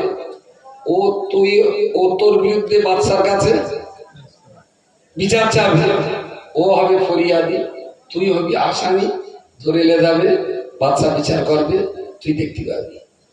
দাদু তাই এরম করা আছে? তাহলে হ্যাঁ, ছেলে মানুষ সতরা তো যাবে না। ও সেইটা হাতে করে এনে চুপ করে বসে খুঁজতেছে কার গাড়ি যাবে। সেই বুড়ো অনেক সময় কাজ কাম মিটকে ওই পথ দেওয়ার ফিরছি, একেবারে মক্ষম মনে করে বুড়োর পেছন দিক থেকে সেই কাঠের চালাতে হত্য দেওয়া দেবে। বুড়ো মানুষ দু চারটে বাড়ি দিতি, বুড়ো চিপ, বাবা গেছি মা গেছি, হাত পা ছুটতেছে, পুলিশে তাড়াতাড়ি ধরে ফেলি। হ্যাঁ গেছে, এত বড় অনুষ্ঠান করতেছ কি জানো? এদিক সেদিক করে বুড়োটা পুলিশ জিজ্ঞেস করেছে, এই বাচ্চাটা তোমার মারলো? না, কেন বললাম? তার বিচার চাই।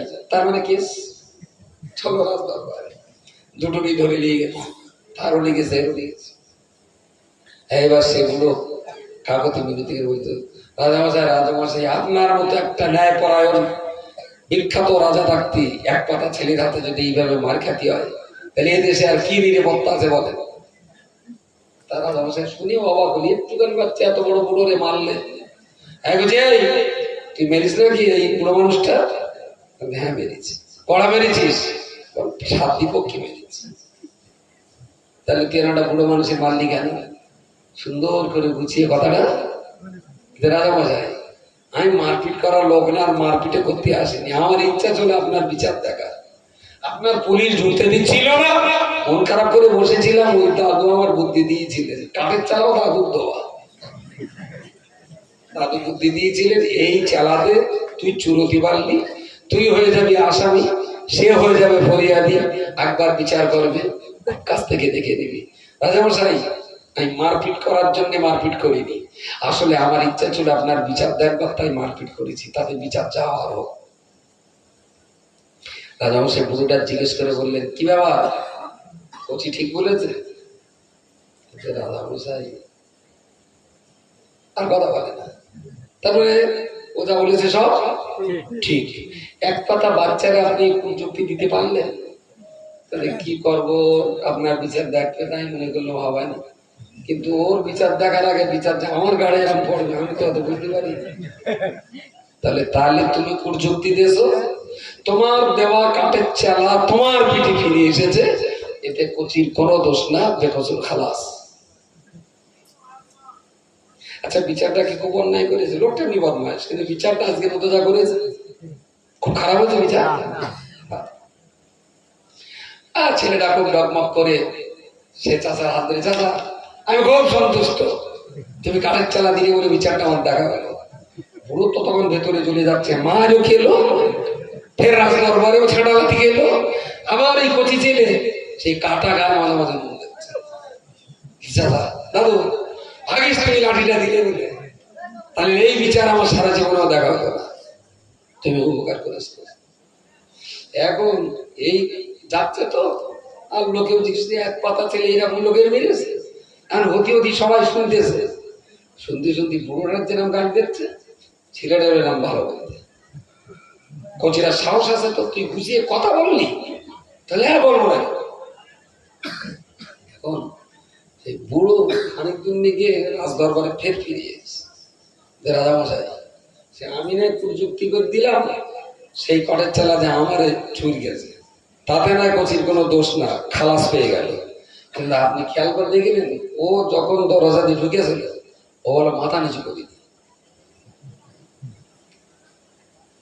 অ্যাকচুয়াল আকবরের রাজদরবারে চৌকাটা নিচু করা, যাতে সবাই ঢুকতে গেলে মাথা নিচু করে কন্নিস করে ঢুকতে হয়। আর দরজার চৌকাটা দাম উঁচু, কচির মাথা তো তার চেয়ে নিচু, ও তো নিচু করার কোন লাইন, টটমট করে ঢুকে গেছে। বলছে কিন্তু মাথা নিচু করিনি। আমার মেরেছে মেরেছে, তাতে আমার কটা দুঃখ নেই, কিন্তু আপনার মতন বাদশার হুকুম অমান্য করবে, ওটা পাম দিলে আর কি আকবরের, আপনার কিন্তু সম্মান দেয়নি।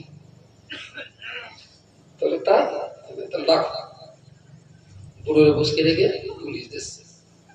ওদিকে কচি বেশ চটপট করে কথা বলছে তো, যেতে যেতে পুলিশ টুলিশ ধরে বেশ আদর করছে, চুপ গাচ্ছে, একটু পা পাকা করছি তো, যাতে কি জিজ্ঞেস বলে, এই জিজ্ঞেস করে কি বলে, বলে আমি এই বলে দিছি। তুই যে আকবরের সামনে বাদশার সামনে কথা বলেছিস? বলে বলেছি মানে বাঘ না ভালো, যা জিজ্ঞেস করে সব বলে দিচ্ছি। সত্যি এই এই রাজত্বে এতদিন চাকরি করে তোর মতো এরকম সাহসী লোক পাইনি।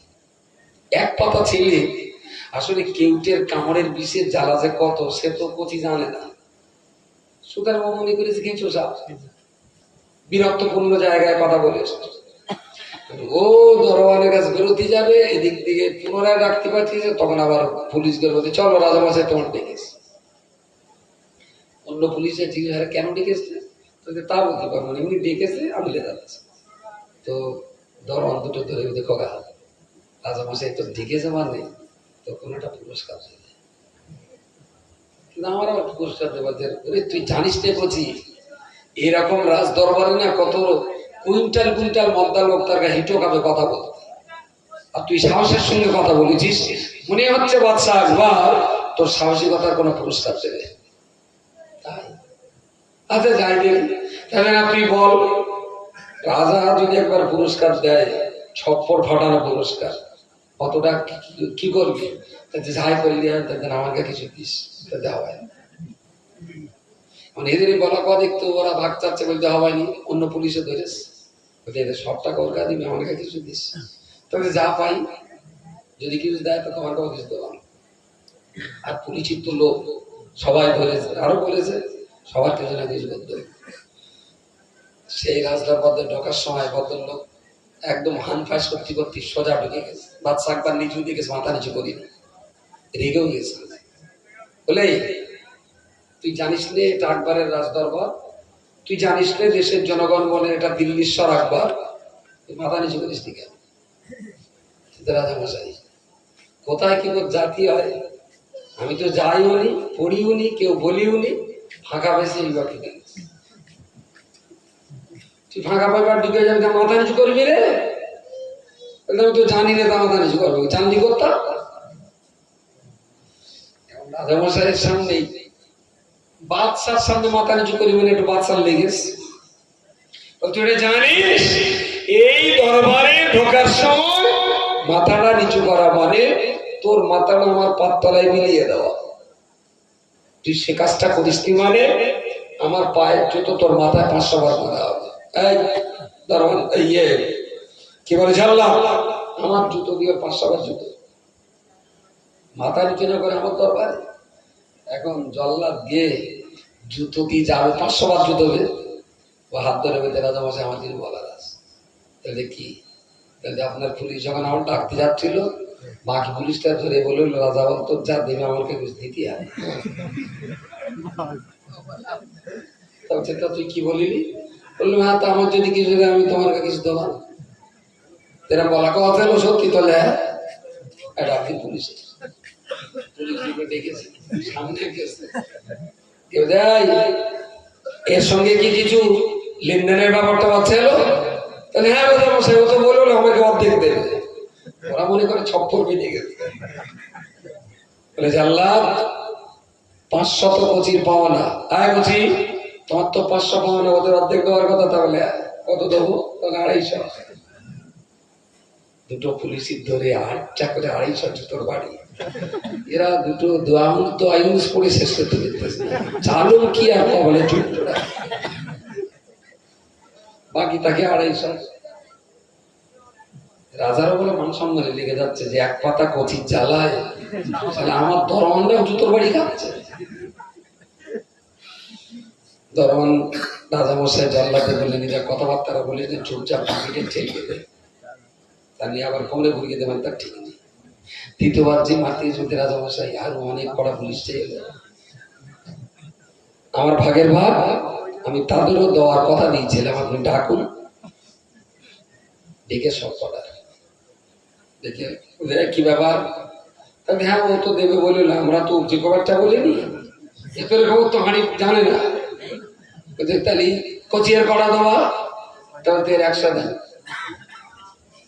ও মনে করেছে বোধ 100 টাকা হবে, খড়মের বাড়ি হবে, পুলিশও জানে না, ছুটে গেল। সর্বশেষ শেষ দরবানের দুটো দরবান বলল, রাজামশাই প্রত্যেকে একটা আমার জন্য থাক, আর বাকি 99 টাকা দুজনের।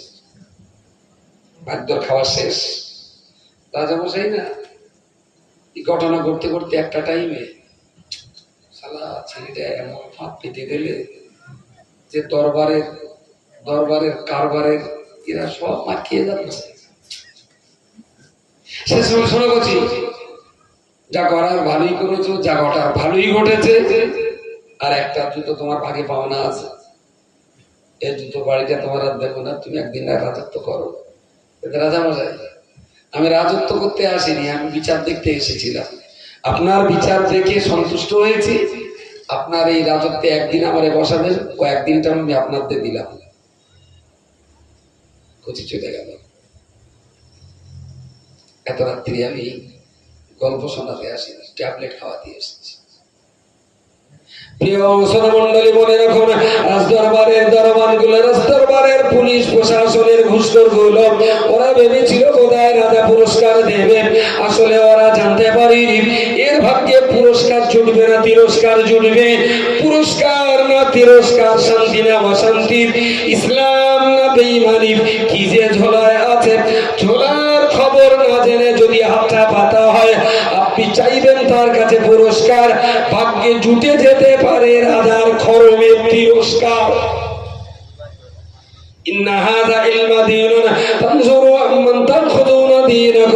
তুমি আল্লাহ দেওয়া ইসলামটা যার কাছ থেকে গ্রহণ করবে, ইসলাম গ্রহণ করার পূর্বে ওর ঝোলাটা আগে দেখো, ওর ঝোলায় ইসলাম আছে না ইসলাম নেই। একজনের ঝোলায় রয়েছে বোতলে মিশতে, আমি গিয়ে আস্তে আস্তে বোতলটা ধরে বললাম, আমার একটু মধু দেবা। কি দেবে সে? কথা বলেন। ওর কাছে রয়েছে তো 20 তেল, তা তোর মধুটা দেবে কোথার থেকে? একজনের কাছে বললো, হয় ভাই তোর ঝোলার থেকে আমার একটু ইসলাম দেবা।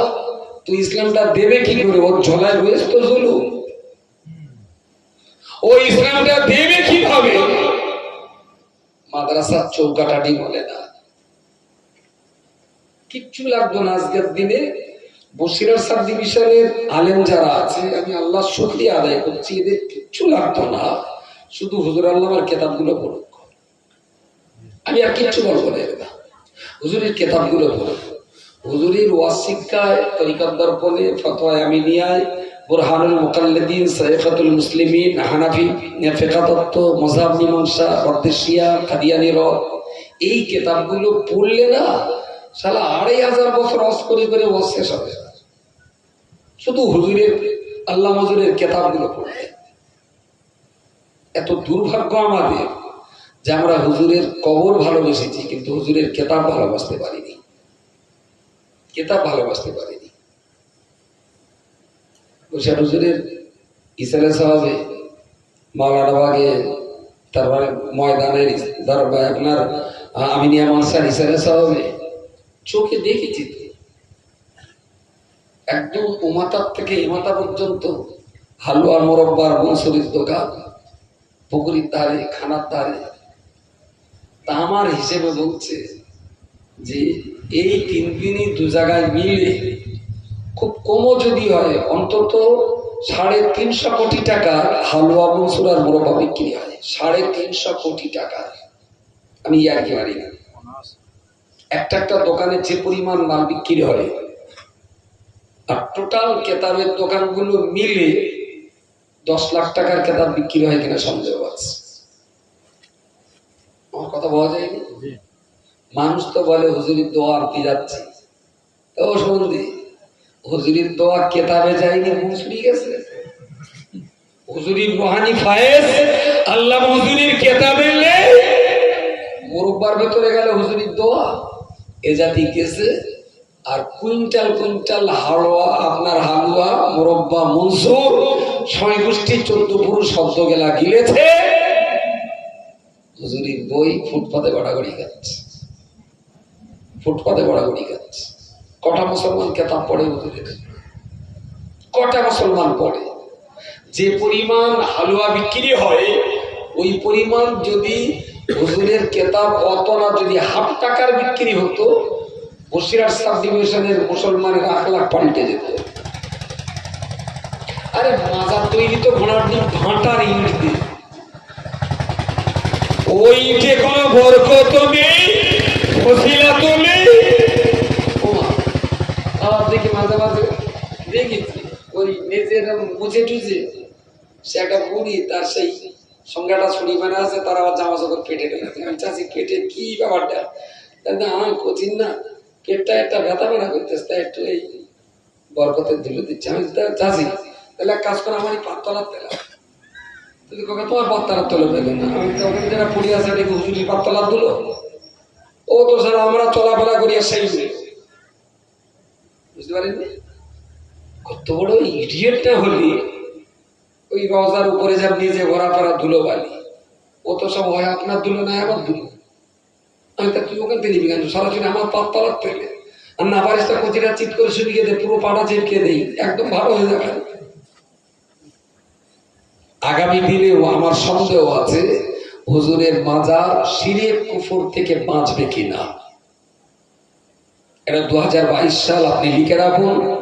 মোরগ ছেড়ে দেওয়া শুরু হয়েছে, সন্ধ্যার আগে পরে সেজদা করতেও দেখা যাচ্ছে এক আধজনের।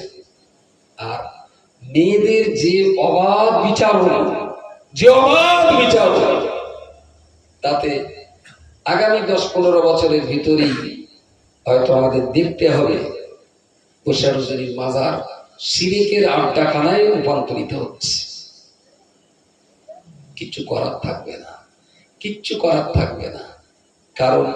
কারণ যাকে আপনি টমেটো ক্ষেত পাহারা দেওয়ার দায়িত্ব দিয়েছেন, সেই যদি হয় বাঁদর, তাহলে ক্ষেতের টমেটোর বাঁদর একাই খেয়ে নেবে, তোমার আর খেতে হবে না, খেতে হবে না। যারে বলে বাঘের কাছে ছাগল পোষা, ও ছাগল আল্লাহর নামে বাঘের কাছে যখন পড়েছে, ও ছাগলের কোনো রোগ হবে না। আসলে রোগ হওয়ার টাইমটাই পাবে না। যে পরিস্থিতি শুরু হয়েছে, যে আল্লাহ হুজুরের দরবার থেকে 152 খানা কিতাব লিখে শিরক কুফরের বিরুদ্ধে কলম চালিয়ে গেছে। রদ্দে কাদিয়ানি, রদ্দে শিয়া কিতাব পড়লে চোখ দিয়ে পানি আসবে, কত হাজার কিতাব না পড়লে এই কিতাবগুলো রচনা করা যায়। আজকে যে দরবার থেকে এই কিতাব দেশ দশের ঈমান বাঁচানোর জন্য হাতিয়ার হয়েছে, আমি সন্দেহ হয় আমার সেই দরবারেই খুব তাড়াতাড়ি শিরক কুফর আবার জেগে বসে কিনা। কারণে। টাকাই যেখানে শেষ কথা, টাকাই যেখানে শেষ কথা, সেখানে ইসলাম বেশি সময় জায়গা পায় না। আল্লাহ নবীর হাদিস শরীফে বলতে হবে, রাসূলুল্লাহ হাদিস শরীফের ভিতরে বলেছেন, বাদিনু বিল আমালি ফিতানান কাকিতাইল লাইলি মুজলিমি ইসবিহু রাজুলু মুমিনান ওয়া ইউমসি কাফিরান ওয়া ইউমসি মুমিনান ওয়া ইসবিহু কাফিরান ইয়াবিউ দীনাহু বিআরাদিন মিনাদ দুনিয়া।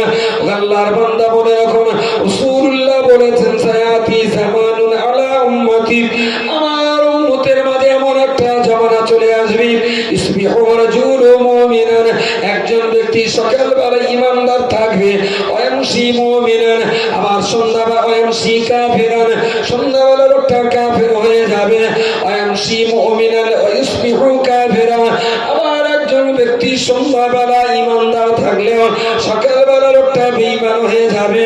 সাহাবীরা আরজ করে বললেন, ইয়া রাসূলুল্লাহ, ইয়া হাবিবাল্লাহ, কি করে সম্ভব হলো এত তাড়াতাড়ি পাল্টানোর, কি করে সম্ভব হলো এত তাড়াতাড়ি চরিত্র পাল্টে দেওয়া? সকালে ঈমান, সন্ধ্যা বেঈমান, সন্ধ্যাবেলা ঈমানদার, সকালবেলা বেঈমান, এটা কি করে হতে পারে? রাসূলুল্লাহ একটাই কথা বলেছিলেন, ইয়াবিউ দীনাহু বিআরাদিন মিনাদ দুনিয়া।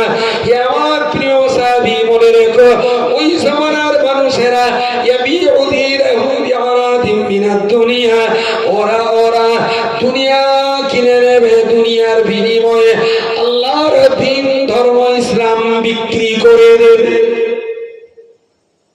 ইয়াবিউ দীনাহু, ওরা ইসলাম বেচে দেবে, বিআরাদিন মিনাদ দুনিয়া, দুনিয়া স্বার্থ সিদ্ধি করার জন্য ইসলাম বিক্রি করে দেবে, ইসলাম বিক্রি করে দেবে। ফতোয়া দিন দিনে যে হুজুরের নিষেধ আছে, সেই নিষেধ অনুযায়ী মহিলা প্রবেশ নিষিদ্ধ করা হোক মাজারে। বুঝতে পারেননি? তাবিজ কবজ করতে গেলে না সবচেয়ে ভালো খরিদ্দার হলো লেডিস। তাবিজ কবজের সবচেয়ে ভালো খরিদ্দার, সবচেয়ে ভালো খরিদ্দার হলো লেডিস খরিদ্দার। আর আমি ও লাইনে আমার পিএইচডি করা আছে। ছোট বয়সে তো মক্তবে পড়াতাম, গ্রামের মানুষদের খুব জানতাম, বুঝতাম, আর তদবিরও খুব তদবির করেছি। হাড়োয়া থাকতাম যখন, প্রচুর তদবির করতে আসতাম। আর আমার বাচ্চা কাচ্চা পরীক্ষা নিত, প্রশ্ন লিখে, আর পরীক্ষা এক্সরে করা, প্রশ্ন দিয়ে জেরক্স করা। আমি যদি সময় থাকতো তাহলে সূরা ফাতিহা লিখে দিতাম, সময় না থাকলে উর্দু প্রশ্ন কেটে ভাঁজ করে দিয়ে দিত। কি করবো, ওর জন্য তার আমি সময় নষ্ট করতে পারবো না, আমার কাজ আছে। তা দেখলাম সেই উর্দু লিখে দিয়েছি, সে আবার এসে বলতো, খোকা আমার সে ভাগ্নি, আমার সে নাতিটা না আগে চুমকে চুমকি উঠতো, তোমার তাবিজ দেওয়ার পরে ওই যে আর চুম করছে না। কিন্তু কি যে দিয়েছি সে তো আমি জানি। সুতরাং সেই দিন থেকে জানি, যত লোক তদবির করতে আসে এর একটা দুটো লোক প্রকৃত অর্থে রোগী, বাকি সব ধ্যান আছে। সব আমার তো বিশ্বাস হয় না, সব ধ্যান আছে। উর্দু কাগজ দিয়েছি, সাদা কাগজ করে দিয়েছি, তাকে নাকি ভালো হয়। তা সে আমিও ভালো জানি। মাঝে মাঝে গরুর তাবিজ করতে হতো। তা গরুর ওই হুজুরির কাতাবা আছে, খোল, তারপরে ছিটে গুড়, তারপর একটু পানি, ওসব পড়ে দিতে হতো। তো ওইগুলো দিয়েছি, এত পড়ে দিয়েছি, তা সে বুড়ির সহ্য হচ্ছে না, তাবিজ দিতে হবে। তাই বলি, মেজার জিনিস তো ছোট তাবিজই পোষাবে না, আমি ওরা বড় মোটা বানায় বেড়ালাম। সেই মোটা একটা তেলের বেড়ে আনলে তারির ভিতরে এটা সেটা দিয়ে ভরে দিয়ে দিল। খানিকদিন পরে এসে বলছে, খোকা হাসে গরুর না দুধ হচ্ছে অনেকটা করে। তাহলে আল্লাহ, তুমি যে কৃষি দিচ্ছ সে তুমি জানো, আমি যে কি দিচ্ছি সেও তো আমি জানি। তবে এটা ঠিক, খোল পানিতে একটু ফুদে দিছি, কাজ হয়তো এই ফুটি একটু হতে পারে আল্লাহর রহমতে। আর বাকি আমার ফুয়ার তাবিজ যদি বেকার যায়, তাহলে আল্লাহ আলাদা করে কিছু দিয়েছে, তা নিয়ে গরুর দুধ হয়নি। তা সে বুড়ি আমাদের দুধে যেত, তা মাঝে মাঝে ওরা নিয়ে গেল। আমি দু একবার পরীক্ষা করে দেখেছি। আমি চাচ্ছি তোমার যে এই ছেলে বউ তোমার ভালো দেখতে পারে না, তোমাদের বাড়ির উপর দেওয়ার একটা দণ্ড চলে। ওই যে খোকা তুমি ঠিক বলেছো, সেই জন্যই ওখান থেকে গেলি না, আমার গা সমসম করে। মেয়ে লোক তো সে একই কথায় পড়ে গেছে। তাহলে এরকম মাঝে মাঝে গভীর রাত্রির বেলা ধুমধাম একটু শব্দ হয়, খোকা বেড়াই বেড়াই হয়। তাই বললাম চাচি তোমার বাড়ির যে অবস্থা এ বিরাট বড় ব্যাপার, আমার মতন খুচরো রোগে ছাড়াতে পারবে না। চাচি হাত ধরে খোকা বাপ তুই ছাড়ে লাইন হবে না, তোর দেখতেই হবে। আমি যদি মনে করতাম না যে মান ছেড়ে দেবো 2-5 হাজার ঝাড়া কিচ্ছু না, বৌমা সোনা বিক্রি করে টাকা দিতে দেবে, আপনি একটা পেস মেরে দেবো তো পড়ে যাবে। বাড়ি যেয়ে বলবেন ওই অনেক সময় ফকির ভিক্ষে করতে আসে, মা দূরে ভিক্ষে, তা আপনার গিন্নি হয়তো একটা সর্বসে 2টো চাল টাল দিয়ে দিলেন, আল্লাহ কি ভয় হবে এরকা বাড়ি। কেন ফকির সাহেব কি হয়েছে? বলতে টঙ্গাই পেয়ারা গাছটা না একটা জেনের বাসা আছে, পেয়ারা গাছ একটা জেনের বাসা। আর এইবারে চাষির দিয়ে গেছে খোকা হিসাব সেই জন্য গাছের পেয়ারা না মোটা হতে পারে না, শুদ্ধ পড়ে যায়, শুদ্ধ পড়ে যায় পেয়ারা। এমন কি হবে? এই যা অবস্থা, তোমার একটা সাতগানা দিলে হবে না। তা সে ফকির সাহেব আমরা তো বুঝবো না, ছোটি দিয়ে বলি কত 101 টাকা। বাড়ি গিয়ে বললি ভাবি রাজি হবে না, তা বলে দেখবেন আপনার অবচরে এইরকম টাকা বাড়ির মেয়ে লোকে অনেক শেষ করে রেখেছে। ও মেয়েদের জিজ্ঞেস করলি না ধরা পড়ে যাবে। কত জায়গাতে যে ছেড়েছে 2-3টে টোপ দেবে পড়ে যাবে, দাঁড়াতে পারবে না। সেই জন্যে তাবিজ কবজ হুজুর আল্লামা লিখেছেন, হাদিস কোরআনে আছে। আমিও প্রয়োজন হলে কেউ আমার তাবিজ দিলে আমি কাছে নিয়েছি, প্রয়োজন হলে আমিও তেল পানি পড়ে দিয়েছি, আমিও পড়া পানি খাই, ওতে আমার ভক্তি আছে, মহব্বত আছে। কিন্তু পশ্চিমবঙ্গে যারা জাত তদবির করে এর 100-র ভিতরে 99.99% চিটার।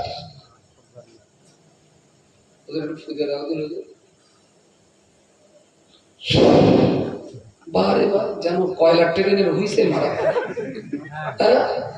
ফু দেওয়ার কথা আছে। ويشفي صدور قوم مؤمنين وننزل من القرآن ما هو شفاء ورحمة للمؤمنين। ফু দেওয়ার কথা আছে, বাঁশি বাজাবার কথা তো নেই। দেখেছেন এই এত ফাইন হচ্ছে কচি দিদি একবার কি সুন্দর সিটি মারা একটা শব্দ, এটা কি প্র্যাকটিস করতে হয়? তারপর বোতল কুটির সুদ করে দেবে যেন মনে হচ্ছে ফেরেস্তা বাতাস ধরে ধরে বোতলের ভেতর ঢুকে দেবে। কি তাবিজ করা ভালো, আমারও ভক্তি আছে, মহব্বত আছে। আর তাবিজ যদি জেরক্স করে দিবি তাহলে তোর কাছ থেকে লোক কেন? একটা কোরআন শরীফ কিনে পুরো আস্ত কোরআন ঝুলিয়ে দেবো রুগীর গলায়। তাবিজের 1 সালের সবচেয়ে বড় বরকত যিনি লিখছেন সে হাতটা ভালো মানুষের পবিত্র হাত দিয়ে আউযু বিল্লাহ বিসমিল্লাহ শরীফ লিখে দেন, তারও কিছু ক্রিয়া আছে। মসজিদের মুয়াজ্জিন সাহেবকে দিয়ে সূরা ফাতিহাটা পড়ে আপনার কচি গায়ে ফু দিয়ে নেন, আল্লাহ চাইলে আপনার কচি সুস্থ হবে। কিন্তু সূরা ফাতিহা, সূরা ইখলাস, দুরূদ শরীফ, কলমা শরীফ যে ঠোঁটটা পড়বে, ঠোঁট দুটো ভালো হওয়া চাই, যে হাতটা লিখবে হাতটা যেন ভালো হাত হয়, বাস আলহামদুলিল্লাহ। কিন্তু যদি জেরক্স করা তাবিজ যে পরিমাণ চলছে মার্কেটে, আমি জানি না, তবে একটা লোক ভালো লাগে আপনাদের এই কি বলে কাটাখালি লোক একটা লোক তাবিজ করে না, আমি দেখেছি যা কিছু লেখা একটাও জেরক্স নেই। আর সুন্দর ভালো হয়, ভালো লেগেছে যখনই রুগী আসে নিজের জোরে জোরে পড়ছেন আল্লাহু লা ইলাহা ইল্লা হুয়াল হাইয়ুল কাইয়্যুম লা তাখুযুহু সিনাতুন ওয়া লা নাওম, বেশ জোরে জোরে পড়ছেন, আলহামদুলিল্লাহ আমার ভালো লেগেছে। উনি যে জোরে পড়লেন ওনারও সওয়াব হলো, আমি পাশে বসে আছি শুনলাম আমারও সওয়াব হলো।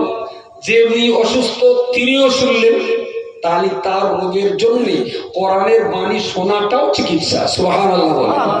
যত বাটি বোতলে ফু দিচ্ছে একটুখানি বলুন দিনই যে হুজুর কেবলা রহমতুল্লাহ আলাইহি একটু ফুটা কি পড়ে দিচ্ছেন, জোরে পড়ে ফু দেন। আমার কথা নাকি অন্যায়?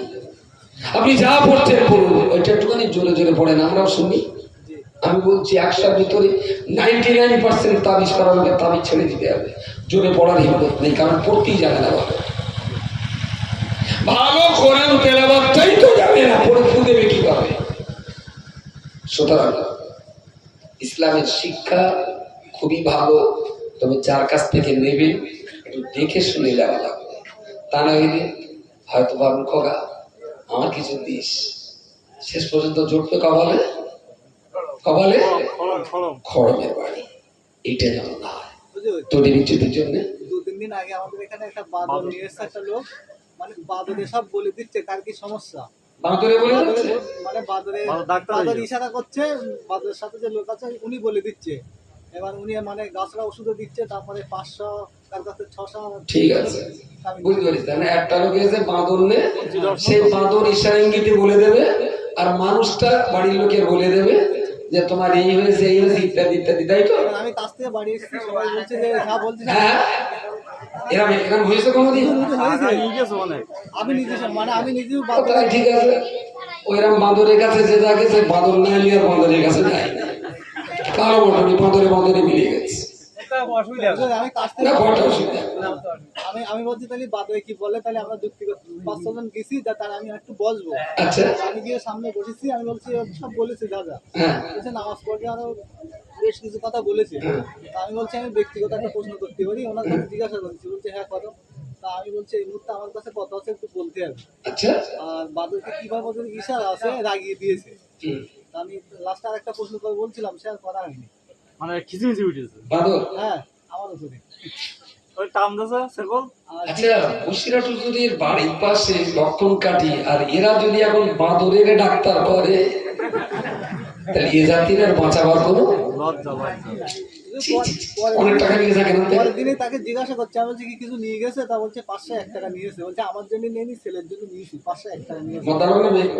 মদ্দালোক মেয়ে লোক দুজন মিলে। ও শালা। আমি ভাগেশ বলিলুম বলে কোচি এটা বললো, তাহলে এ লাইন না আসলে ওর তো মনে পড়তো না। ওই বা ধানাটা উল্লাহ হবে কেন? ওটা জানবেন তাবিজ ঝাড়ফুঁক আর তেল পানিতে ফু দেওয়া, রুগী গায়ে ফু দেওয়া, এটা ডাইরেক্ট হাদিস শরীফ থেকে সাবেত আছে। আর তাবিজ লিখে গলায় দেওয়া বা হাতে দেওয়া, এটা ডাইরেক্ট আমি হাদিসে দেখিনি, তবে আল্লাহ মজুরির কিতাবে আছে। তবে সেখানে বারবার বলা আছে হাতে লিখে দিতে হবে, তার মানে হাতেরও একটা বরকত চাই, বরকত চাই। কিন্তু হাতে যদি লেখা না হয় তাহলে জেরক্স করা, কোরআনের আয়াত ওতে মুড়ে গলায় দেওয়া আর খবরের কাগজ দিয়ে মুড়ে গলায় দেওয়া 100 বার। কোরআনের অল্প আয়াত কাছে রাখুন, তবে কোন মানুষ লিখে দিন, যিনি লিখে দেবেন তার যে বিরাট বড় আল্লাহ হাতে আমলটা নয়, হালাল করাবেন মানুষটা, একটু পরেশগার ব্যক্তি হবে, কোরআন তেলাওয়াতটা শুদ্ধ থাকবে, লেখার ক্ষমতা থাকবে, বাস আলহামদুলিল্লাহ। আল্লাহ রাস্তায় বলছি এই সমস্ত খপ্পরে পা দেবেন না। রমজান মাসটা নিজের জীবন পরিবর্তনের জন্য একটা মোক্ষম সময় হিসাবে সবাইকে কাজে লাগাতে বলছি। মায়েদের বলছি, মায়ের একটু বেশিরভাগ কোরআন বেশি জানেন, যারা সুন্দরভাবে কোরআন পড়তে পারেন, প্রত্যেকটা মাকে বলছি রমজানের এই সুযোগে অন্তত একটা খতম কোরআন আপনার হওয়া চাই। আরো সন্তুষ্ট হব তারাবির পরে 1 পারা আর সকালে ফজরের পরে 1 পারা, যদি 2 পারা পড়তে পারেন। সংসারে যদি কাজের চাপ থাকে 1টা পারা অন্তত কোরআন তেলাওয়াত যারা হয়।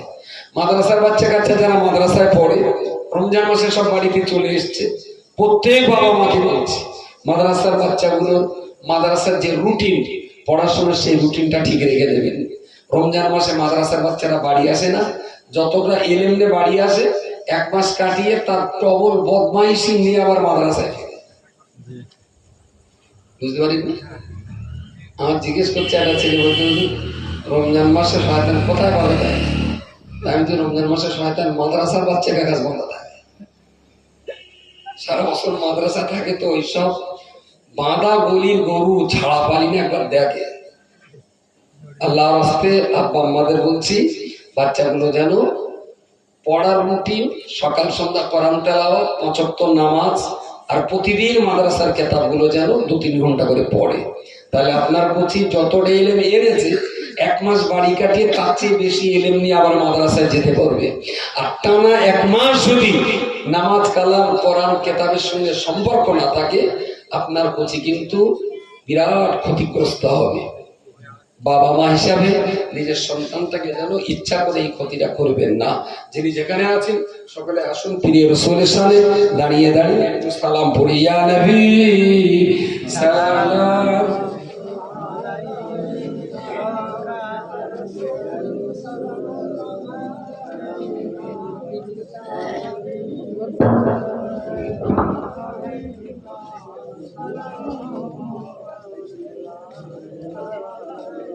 ভিতরে এসো না, ভিতরে এসো, বাইরে কেন?